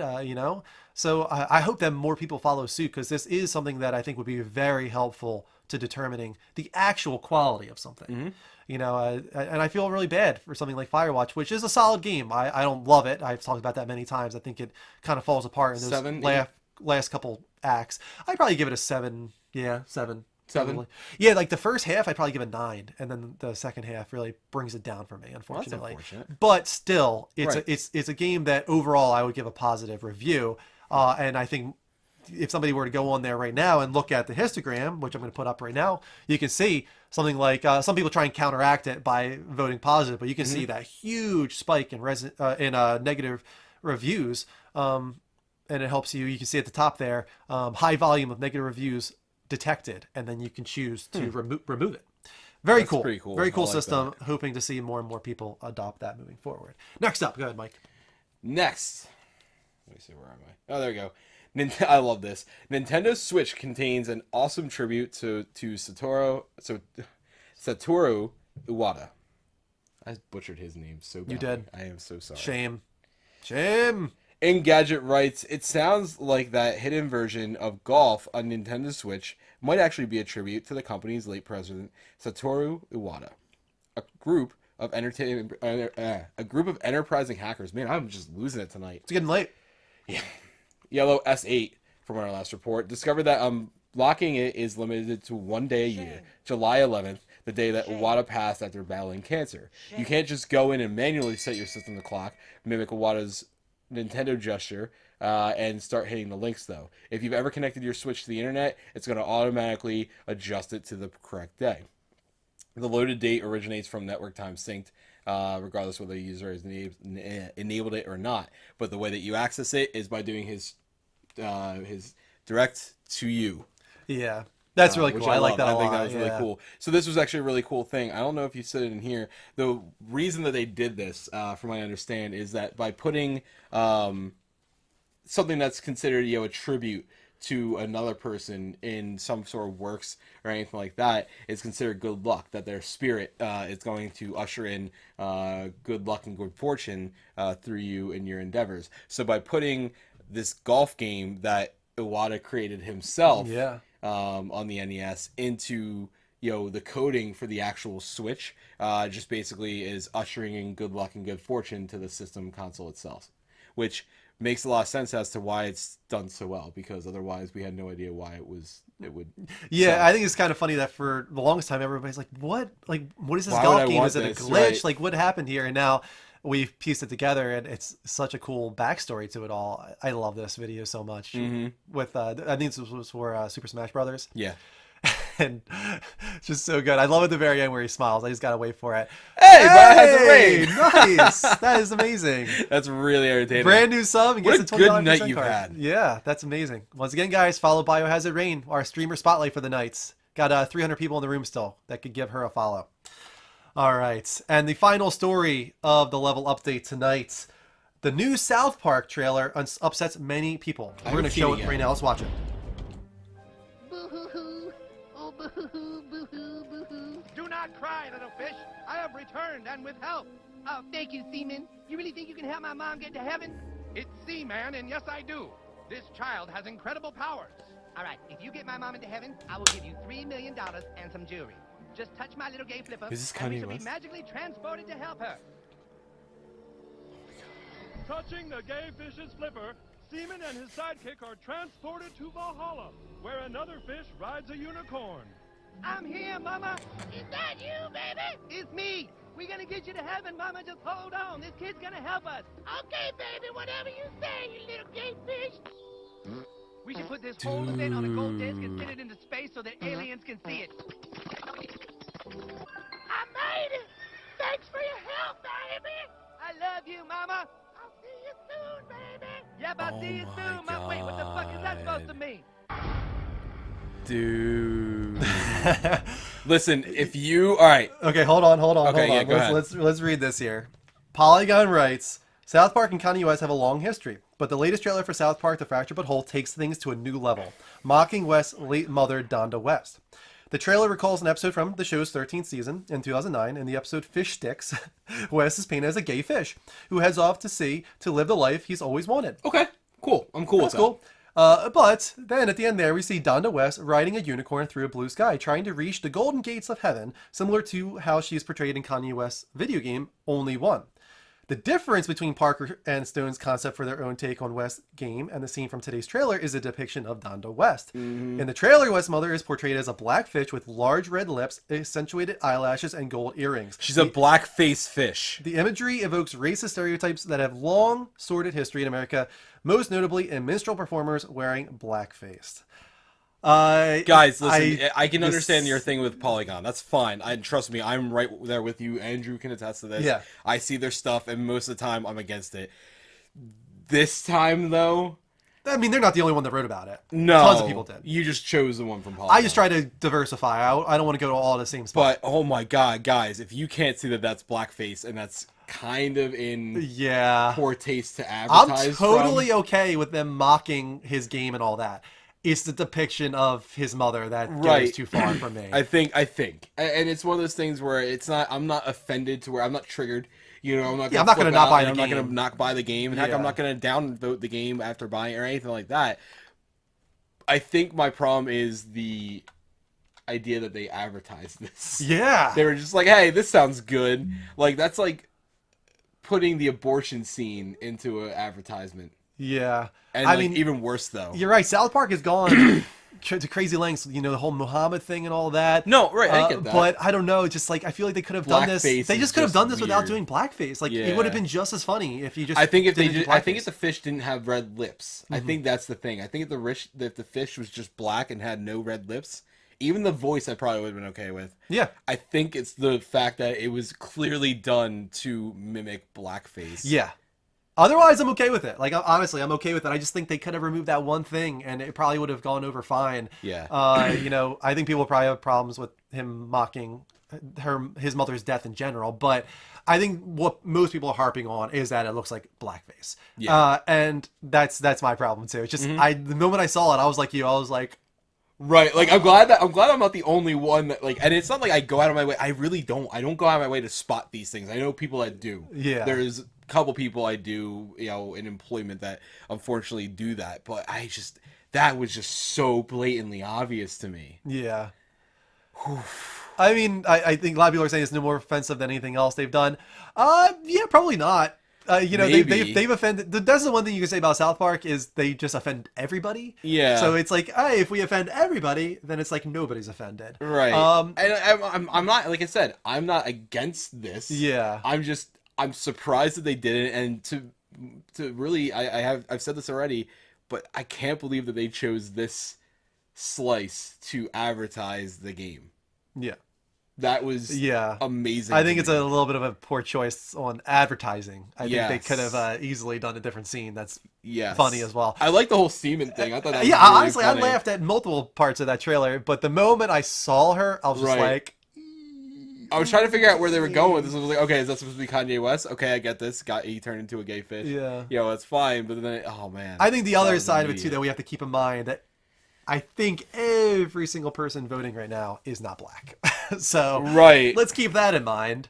That we can totally be not offended by this, but we're not black. Right, So, but I'm not, and again, it's so- not that I'm not offended by this. I think it's, I don't know what to say Yeah, about this honestly, anymore, man. I'm also on the fence on I- this one. I think that I just think my problem with it is it could have been just as funny with them doing a non-black fish with non-big red lips. It would have been just as funny and you know, humorous without doing that. So why do we have to go to that far? It just seems a little unnecessary. Kelly, they to me. absolutely roasted Mormons. Yes, they did. They've done Mormons for sure. They've done. Honestly, I can't think of anything they haven't roasted at this point. Not at all. At least they're consistent. I'm really excited for this game. I'm really into it. I'm Yeah. actually constantly debating. I don't think there's any reason not to, but I was debating if I was going to get it on PC or PS4. Okay. But I might as well get it on PS4 just to get the trophies. There's no difference between the two. Yeah, I'm sure like this kind of game, it's not going to benefit tremendously from. The only playing one on PC. I decided that the only games I'll get on PC over the PS4 are ones that A, I'm not going to play a lot with other people, and B, they're going to actually benefit visually from the PC. Yeah. All right, guys, we do still have those tiny stories to get through again for the rest of the show, and what we like to call Oh, wait. rapid fire Oh, news no, wrong one. roundup.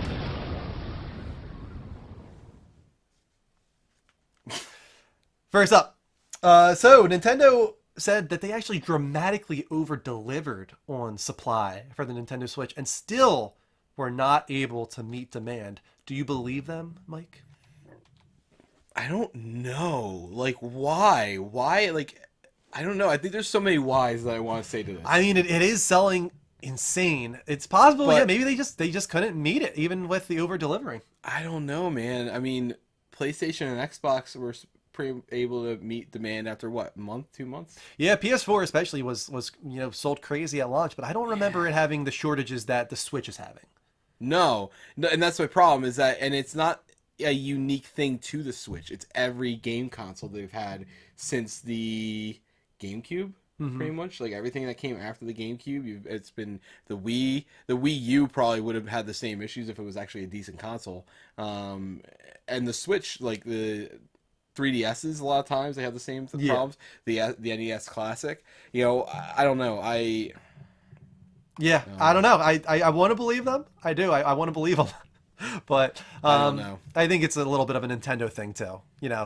It's happened too many times now. Right. You know? Like now it's just like, but the problem is that at the same time, why would they come out and say that? Like what? Like that was unnecessary. We already kind of figured out. Like we figured out your game. You had to say literally nothing and just go on with it, and we're kind of would have been like, okay, you're an ass, but at least we still. Love I think you. it's their defense. They're trying to say, guys, we tried. We just honestly didn't expect it to sell this good. I don't You know, man. which it could be true. It is selling so much better than pretty much anybody expected. It could have. Yeah, like I mean- even the CEO of the Pokemon company was like, "Nah, this thing's not going to do well." But at the same time, like this bad though, this late. Yeah, I mean, don't the know. only thing that I'll give them credit for is the issues with the screens.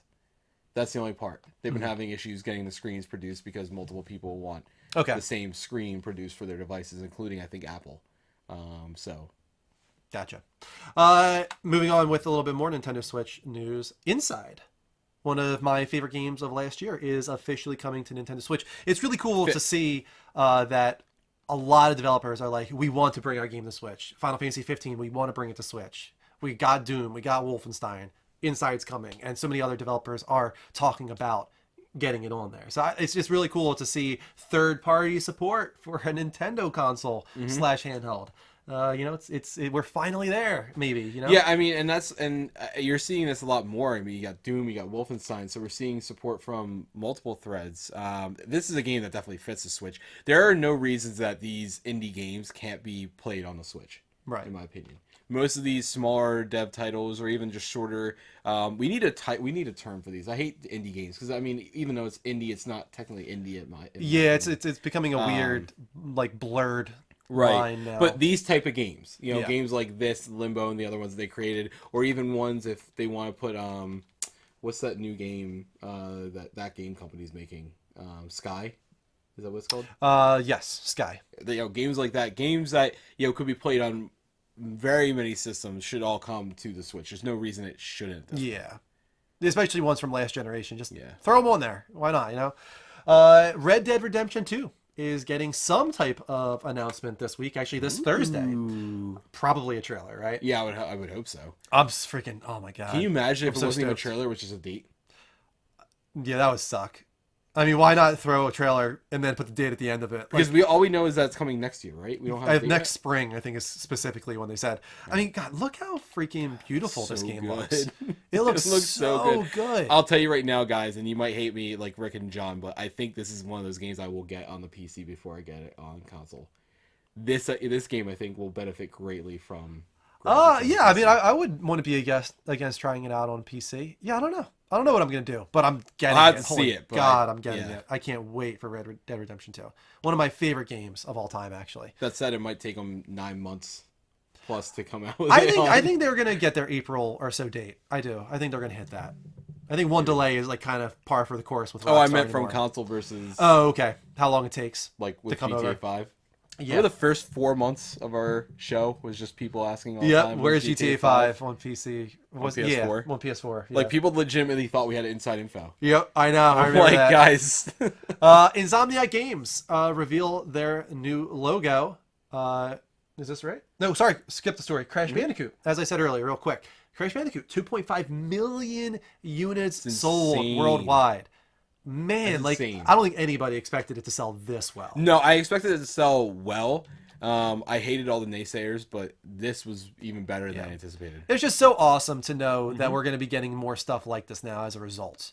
Like maybe a Spyro, like maybe a Banjo-Kazooie from somebody other than Rare. You know, it's especially if they do as well of a job as they did on Crash Bandicoot. Yeah, such a great remaster. They did a wonderful this job. game is hard. I want to go back to playing it. I know, me too. Now, like after watching this, I'm like, what have I done? Really cool. So that's good news. In other news, going on the other end, Naughty Dog, now Insomniac.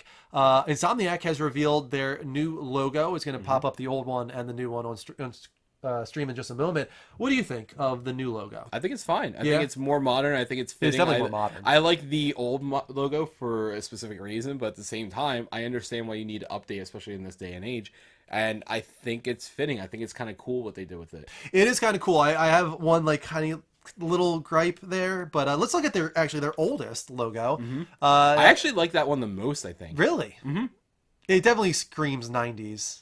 Yeah. This is one we all know and love so much, of course, with the moon really being prominent. The one thing I dislike about that one is the font on games. It just doesn't really flow with the rest of it.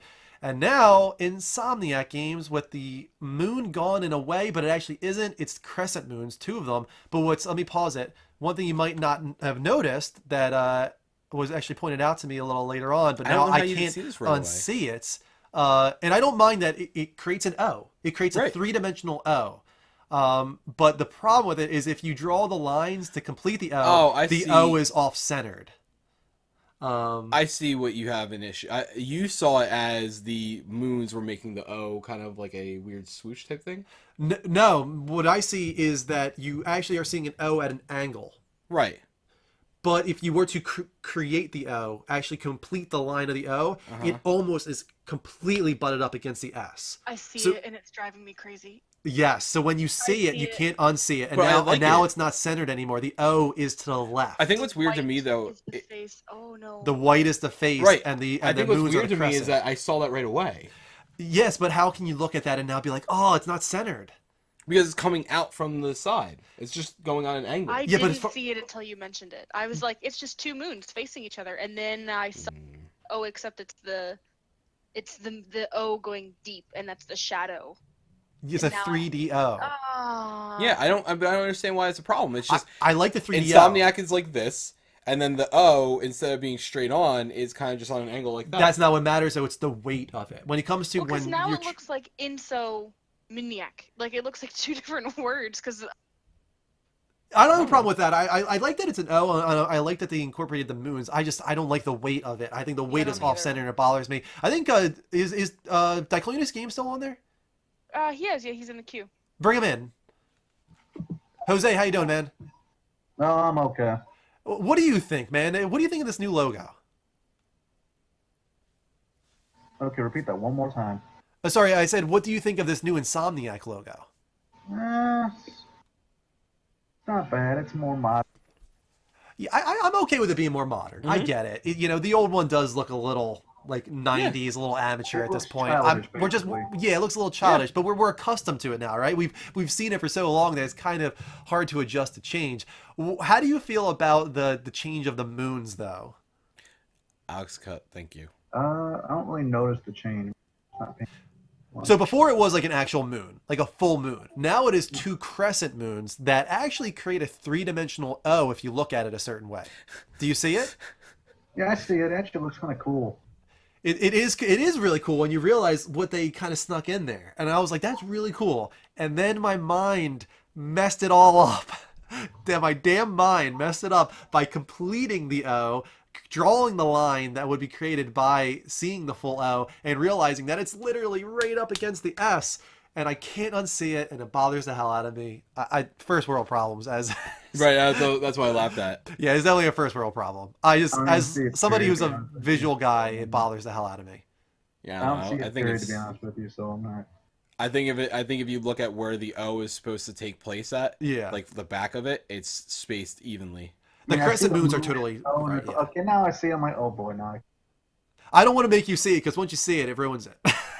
So stop didn't looking. See the crescent moons on a flat surface like you did. Oh, really? Yeah, that's what I was saying. It's weird to me. Like I immediately saw it 3D, and it took me a second to I saw that there were crescents around the edges, and I figured out there were moons, but like my eyes didn't adjust to a 2D image, and my eyes immediately adjusted to a 3D. Okay, image. That's funny. I can't unsee it. Now you can't unsee it. I'm sorry, Jose. I ruined it for you, didn't I? Yeah, you did. I'm sorry. I think I like the idea of it being a 2D image a little bit more, though. Yeah, if you look at it as just crescent moons, it's a pretty cool logo. I like it. It's definitely matured. Mm-hmm. I think if they had moved it over just ever so slightly to kind of create that balance, because the distance between the S and the left crescent and the M and the right crescent are like the same. The white space is the same. But when you look at it for the O, it's not. It's right up against the S. I think if they had just moved it over, had like a balance between the 2D and the 3D images, that would be best and not be driving me absolutely bonkers. I think what they did is they prioritized the placement of the moons because the moons are weighted the correct way. The moons look right. It's when you look at it as a 3D object, which I think most people won't do. I thought it was like an O that was like, oh, it's like broken up, or like if you you know those like those mobile illusions when you look at it one way, it's Yeah. one thing, and if you look at it from the right angle, it looks like something or a spell. I was like, oh yeah, it's an O if you're looking at it from the wrong angle. Like my Like if you look brain at it did close up, not it isn't O, but see the from this 3D view, image at it's all. 2 moons, and I can't unsee that. It is. It's 2 moons and it's a 3DO. It's a cool concept. It's actually It's pretty cool. neat. I like it. It's just driving me bonkers. Yeah, and it actually was created by somebody within the studio, one of their developers. He was one who created the logo, which is also very cool. I like that they didn't like outsource it to some marketing or advertising company. You know that was an email thread like, guys, there's a competition in the office. Yeah. Whoever creates the new logo gets a bonus. Good job, that guy. I like it overall. I just wish I could unsee that one little thing. I don't know why we talked about this for so long. Yeah, right. That was not a rapid fire conversation. Actually, I'm going to put a poll in the chat for you guys real quick, though. Which logo do you prefer? The old one with the full moon, or do you prefer this new one? And I'll start that poll right now while we move on to some more rapid fire. Here, next up in rapid fire, a little mini delay watch. I'm not going to sing, but Vampire was delayed from November of this year to spring of 2018. Man. Do I care about this? I mean, it's Don't Nod, so right, that which I makes me like care a little but... bit. Go ahead, Jose. That makes me care a little bit now that it's Don't Nod, but Did you not know it was Don't Nod? I think I had an idea, but I'm like, there's so much. I'm gonna have like a major backlog of games within like Right. by spring. I'm just not interested in them doing this kind of game. No, like, this this is not is what I weird. wanted from them. Right, exactly. It doesn't fit any of their other. I mean, hopefully that they had. Hopefully, it's a passion project. Right. What is this game about? I actually haven't heard too much about it. So Vampires. it has the morality in that you have to kill people, obviously, and suck their blood to stay alive. So it does bring in morality in that way. But it seems like it's a third-person action game, you know? Is it supposed to be like an RPG or something like that? It does have some RPG elements, yeah. Did you guys ever play Remember Me? Because that was made by Don't Nod, and that was That is really true. good. That is true. I didn't Remember play Me, it. I love Remember Me. It's a really good game. It goes into these concepts, and it goes into that rather than in Life is Strange where you alter the past, you alter people's memories, which kind of alters the future because it alters their past. So you're called a memorist, I think, or something. It's like a play on terrorist. She can go and like alter people's memories of events that happened, and it's a whole. That's a cool concept. I think for me, I just really cool. I'm not into like gothic vampire stuff that much in video games. It's one of the reasons I actually didn't pick up Bloodborne. Like I know it's great, but I'm just not into that atmosphere that much. Okay. I'm typically not either, but I think knowing how I feel about Remember Me, and I like Life is Strange even though it's not my favorite. We've been here, and it's different. If it's a different genre, I feel like Vampire might be going back to kind of that Remember Me kind of genre and kind of game. Sure. I would absolutely give it a chance. I mean, you should play Remember Me. I have it on Steam if you like to play. I actually have it because it was free with PlayStation Plus. Oh, that's it's right. great. Yeah. Next up in rapid fire, Andrew House, who is of course one of the big guys at Sony PlayStation, says that he sees limited potential in handhelds. Yep. Quotes, the Nintendo device is a hybrid device, and that's different approach and strategy. We have not seen that as a huge market opportunity. So it sounds like I was maybe right to assume we're not going to be getting another PlayStation handheld. I don't think so. I just don't think they're ready to go back into that space, at least not for a long time. Doesn't seem like the right choice for I them. absolutely agree. I mean, it stinks. It's again, the Vita, the PSP, great systems, just didn't. I don't think that market is there. Right. And lastly, let me fast forward a little bit past the Vita stuff. We got it's Outbreak Day, guys, for The Last of Us, the second year that they've actually revealed some stuff. So we've got the poster from last year here. This was the one that they revealed with Ellie's tattoo and her holding the knife. Kelly. There was actually also the theme that was revealed last year. I didn't really like that theme that much. Actually, I have it. It's okay. It's okay. Yeah. This one looks a little better this year. I don't have it up, but it's the scene from the trailer where it's backing out and you eventually see the Firefly symbol on the sign. It's that with like the Does it sound good? Oh, I haven't seen the sound yet or heard the sound yet. Yeah, I saw that. I saw that part. But this is this year's poster for The Last of Us Part 2. And we're left to assume that this is Joel holding a hammer. Maybe a hammer is his weapon of choice in The Last of Us Part 2, which would be pretty cool. Yeah, I really actually I kind of want this. I think it's $20 though for the poster. Though, so I couldn't. I think the justify theme is free, right? The theme is free. The That's theme good, is free, okay. and that's why I don't know if it's live yet. It wasn't earlier today when I looked, but it might be live now. But there's also that, and there's also a T-shirt that you can buy on Mondo for it as well. Cool. Real quick, the poll for Insomniac's logo, 60% of you guys said that you prefer the new logo to the old, and now we're going to ask you about the posters. Which poster do you prefer? Do you prefer the 2016 poster of Ellie, or do you prefer what we assume is the 2017 Joel poster? I think I probably like the Ellie one better. Yeah, I absolutely do. Yeah. I mean, the Joel one's fine. I just don't like... I know this sounds really weird, but I don't like posters that are violent or angry. Okay. Like, to me, if I want to have wall art on anything like that, like, I just want it to be something more calming, something more relaxing, something passive that could be there, that could almost be, ignored or just taken in and absorbed without really concentrating on it. Whereas something like that poster is very loud and in your face. Right. Like, the Ellie poster is very, even though she's holding a knife, it's only a knife because I know what that is, whereas the colors are all, it's not monotone, but it's very soothing. It's not a very aggressive, but you have red and orange, and you have this hammer, and I think that isn't the hammer bloody. It looked like it might have been a little bloody. So yeah. you have this very aggressive image, and to me that's just not something I want. And also I think Lukey pointed out, I noticed it too, that there's a wolf, very tiny wolf, behind the Interesting. fire. So I'm curious on what the wolf represents. It seems like they put that in there for a reason. Tyler, we are based out of New Jersey. Yes. South Jersey. And it looks like you guys are mostly voting for the Ellie poster. I'm with you.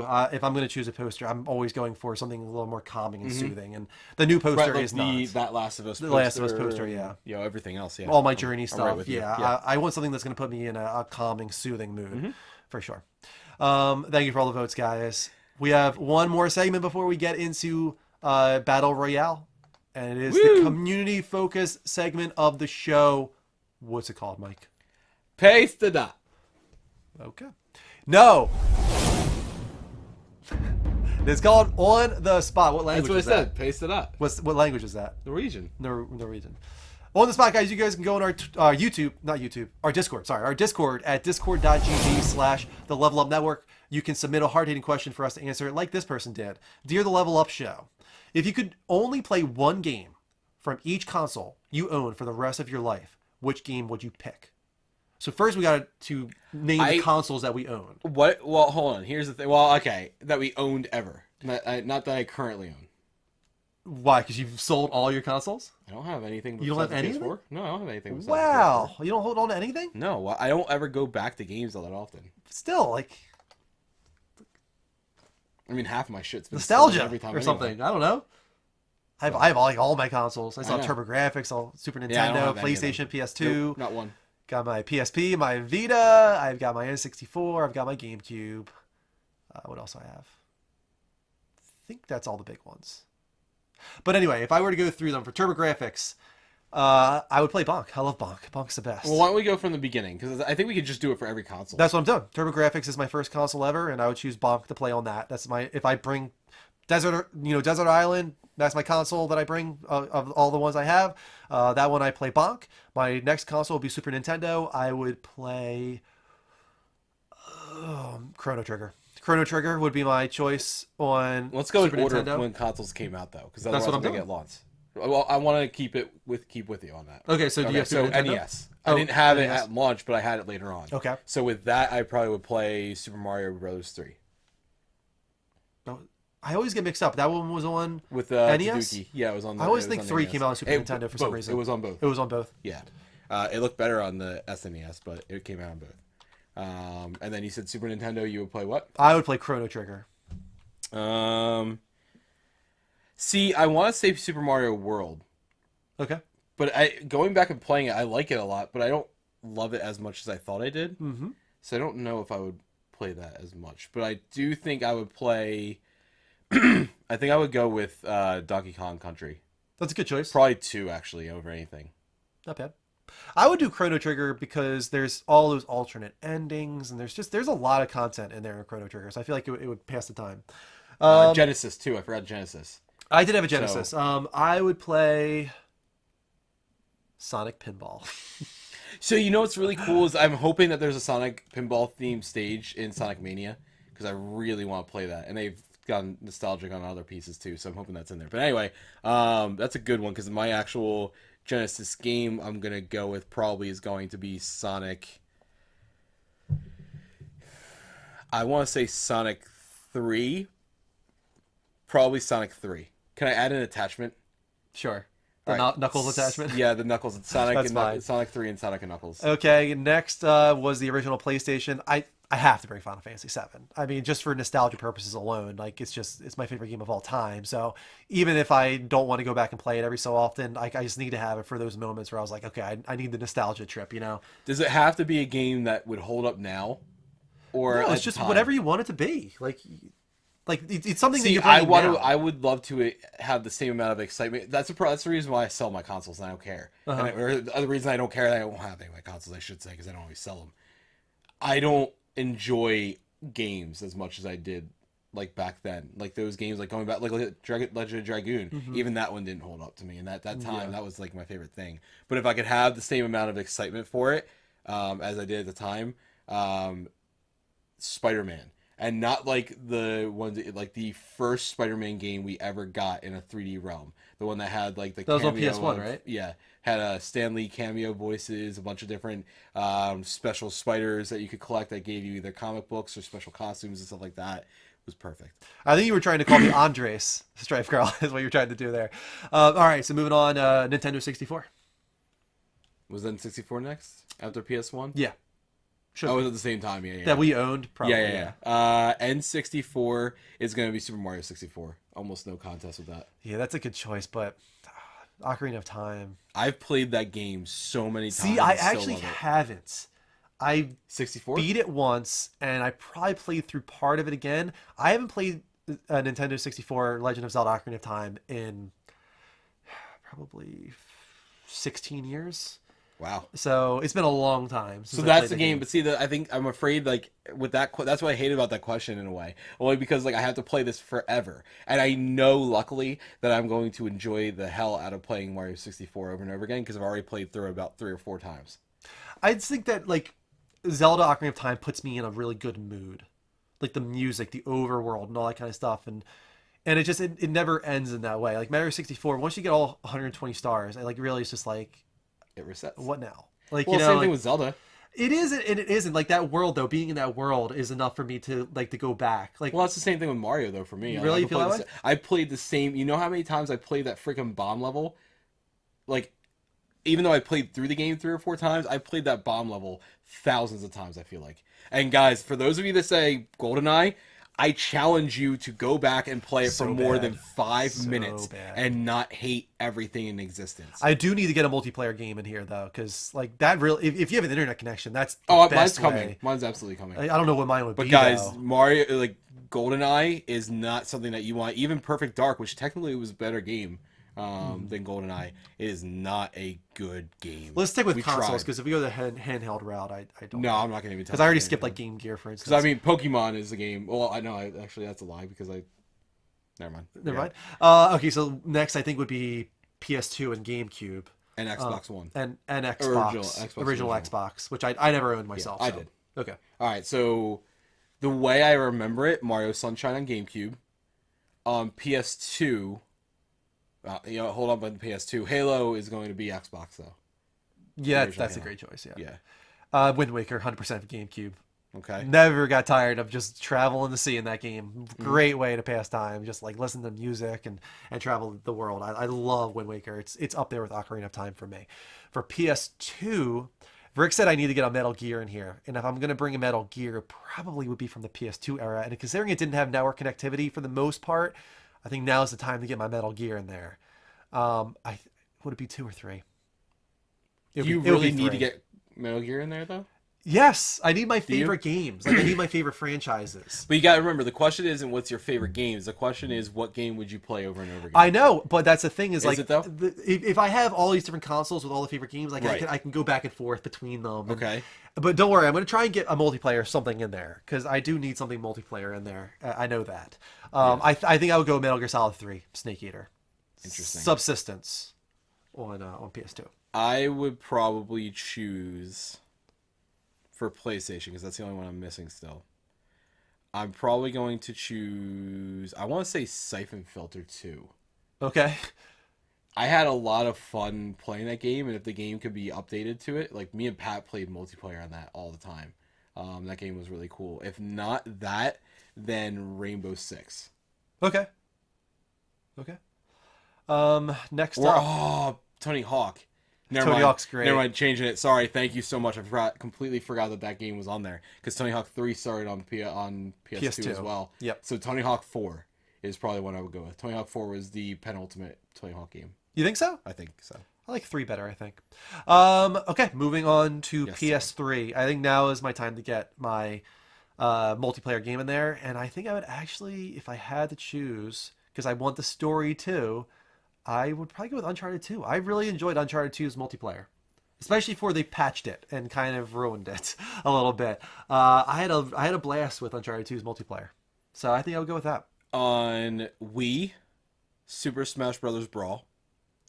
On Xbox 360, Fable 2, or Halo 3.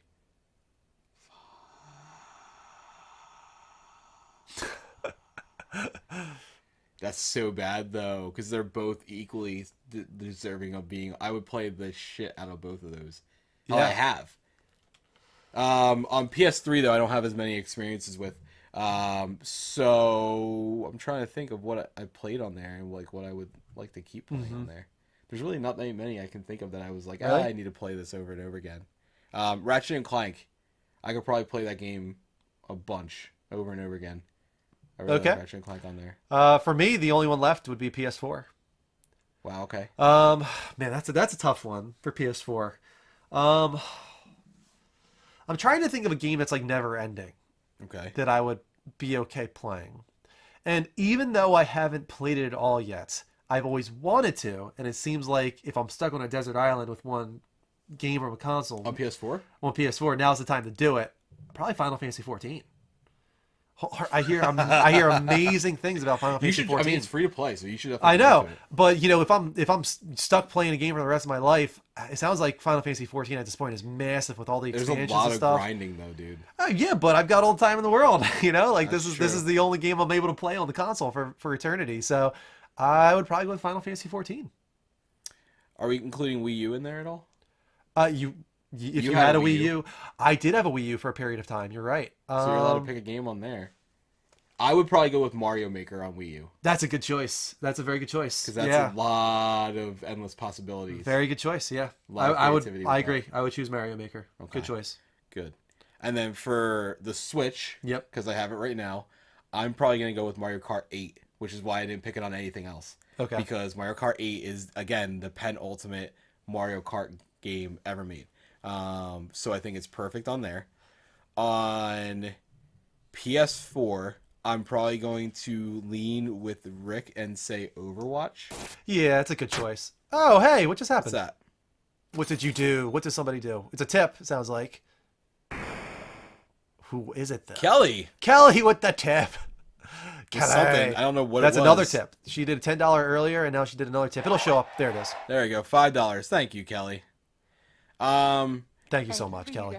Aww. Be Bit Boss again. I was one away from getting the achievement for Be Bit Boss 3 times. So. Oh, nice! So Congrats. Xbox One. I've been to Bit Boss 3 times, and I get 200 points. There should be a challenge, like a trophy for that in our system. Oh my god, we there should is. incorporate Bit Boss. Oh, is there? It's a part of the GatherBot. Okay, you did put it in there. No, it's default. They actually created it as a part of it. Yeah. Nice. You can create custom ones too, though. The Take That You Fiend damage the Bit Boss, because you have to damage the Bit Boss to become the Bit Boss, correct?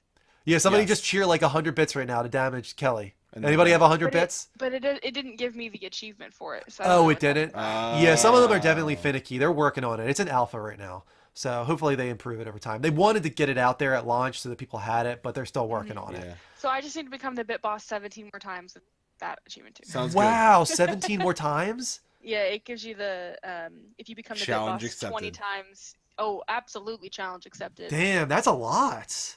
It's a lot. I'm gonna just do little by little. You know, Yeah, $5 just chip here, away at $5 it. Yeah. there. Just do $5 every Or- so often through the night. Or Don't do let someone $10. else like get the bit boss really, really low, and then swoop in with $1. Right, exactly. Like I'm the bit boss. when you see someone sub, just tip $5, and then when you Yep. see another person sub, just tip $5, and just Yep. keep doing that. Speaking of that, guys, prize wheel is active. Anything worth $5 more gets you a spin of the prize wheel. That means subbing, resubbing, pledging on Patreon, cheering, tipping, hosting for 10 viewers or more. All those. We still have over 200 people in the room, which is great. Thank you so much to all the people sticking around because we're going to be playing Fortnite very soon. But that said, so probably Overwatch for PS4. The only other caveat I would have for that is like a more open world game. Yeah. So a game like Metal Gear Solid or Final Fantasy would definitely be interesting, and even Fortnite actually. Now that you bring it up, would actually be a good one because there's a lot of progression through that game. But Xbox One, I think you can guess what I'm going to choose. No, really, was my favorite thing, and Ori and the Blind There Forest. you go. Yeah, it's a great game. It really is. I love Kelly, that you are game. such a benevolent boss. I do try. Always so benevolent. I love it. One day I'll turn. Oh no. That'd be amazing. When she comes here in person, Can you, Kelly? That would be the best thing ever if you just befriended everybody, and then all of a sudden just like started playing up the mean side to everything. I would not do that. I can't. Aw. I can't be that person. Just like somebody tips, $20, and instead of just killing them in one swoop, you just tip $5 at a time, just like over and over again, just to like kind of stick it at them. Chip away at them and torment. No, Guitar Freak, she gave 10 trophies to everybody because she did boss gift instead of boss. What's the other one? Boss tax, which is you take Yes. 5 trophies from everyone. Right. So everyone got 10 trophies. It didn't come from me. It didn't go from like my personal stash to your No, it stash. came from just Gather. generated. You just got 10 trophies for no Yeah. reason. I made money. I'm the government. You made money on the wall. I am the law. You are the law. I make money when I say there's money. Damn it. That's Oh, that was the best. All right, guys, it's time. We're gonna load up Fortnite, but I think we should like wrap up the show for the archive first officially, and then we'll do the credits after Fortnite's done. But let me mute this just so we don't have that music in the background. That's not right. Which one is it? Nope. That one. There we go. Guys, thank you so much for the support tonight. A lot of subs, a lot of resubs Yeah, we tonight, got a lot of some them. tips. We're back up at 67. It says. Oh, nice. Up to 67. So 6 subs tonight. That's great. Thank you so much to all the Actually, new that was subs more than and resubs. I appreciate all of those. Thank you to the tips. One from Kelly, $10 and then $5. Guitar Freak with the huge $25 donation to Extra Life. Getting that ball rolling. Next week, we're pushing hard. It's all Extra Life. No tips will be accepted on our end moving into next week. It is all Extra Life all the time. All right, that is it for me, guys. I will see you hopefully tomorrow night or Friday or Sunday or next Tuesday, whenever. Until then, take care. And as always, don't forget to level up.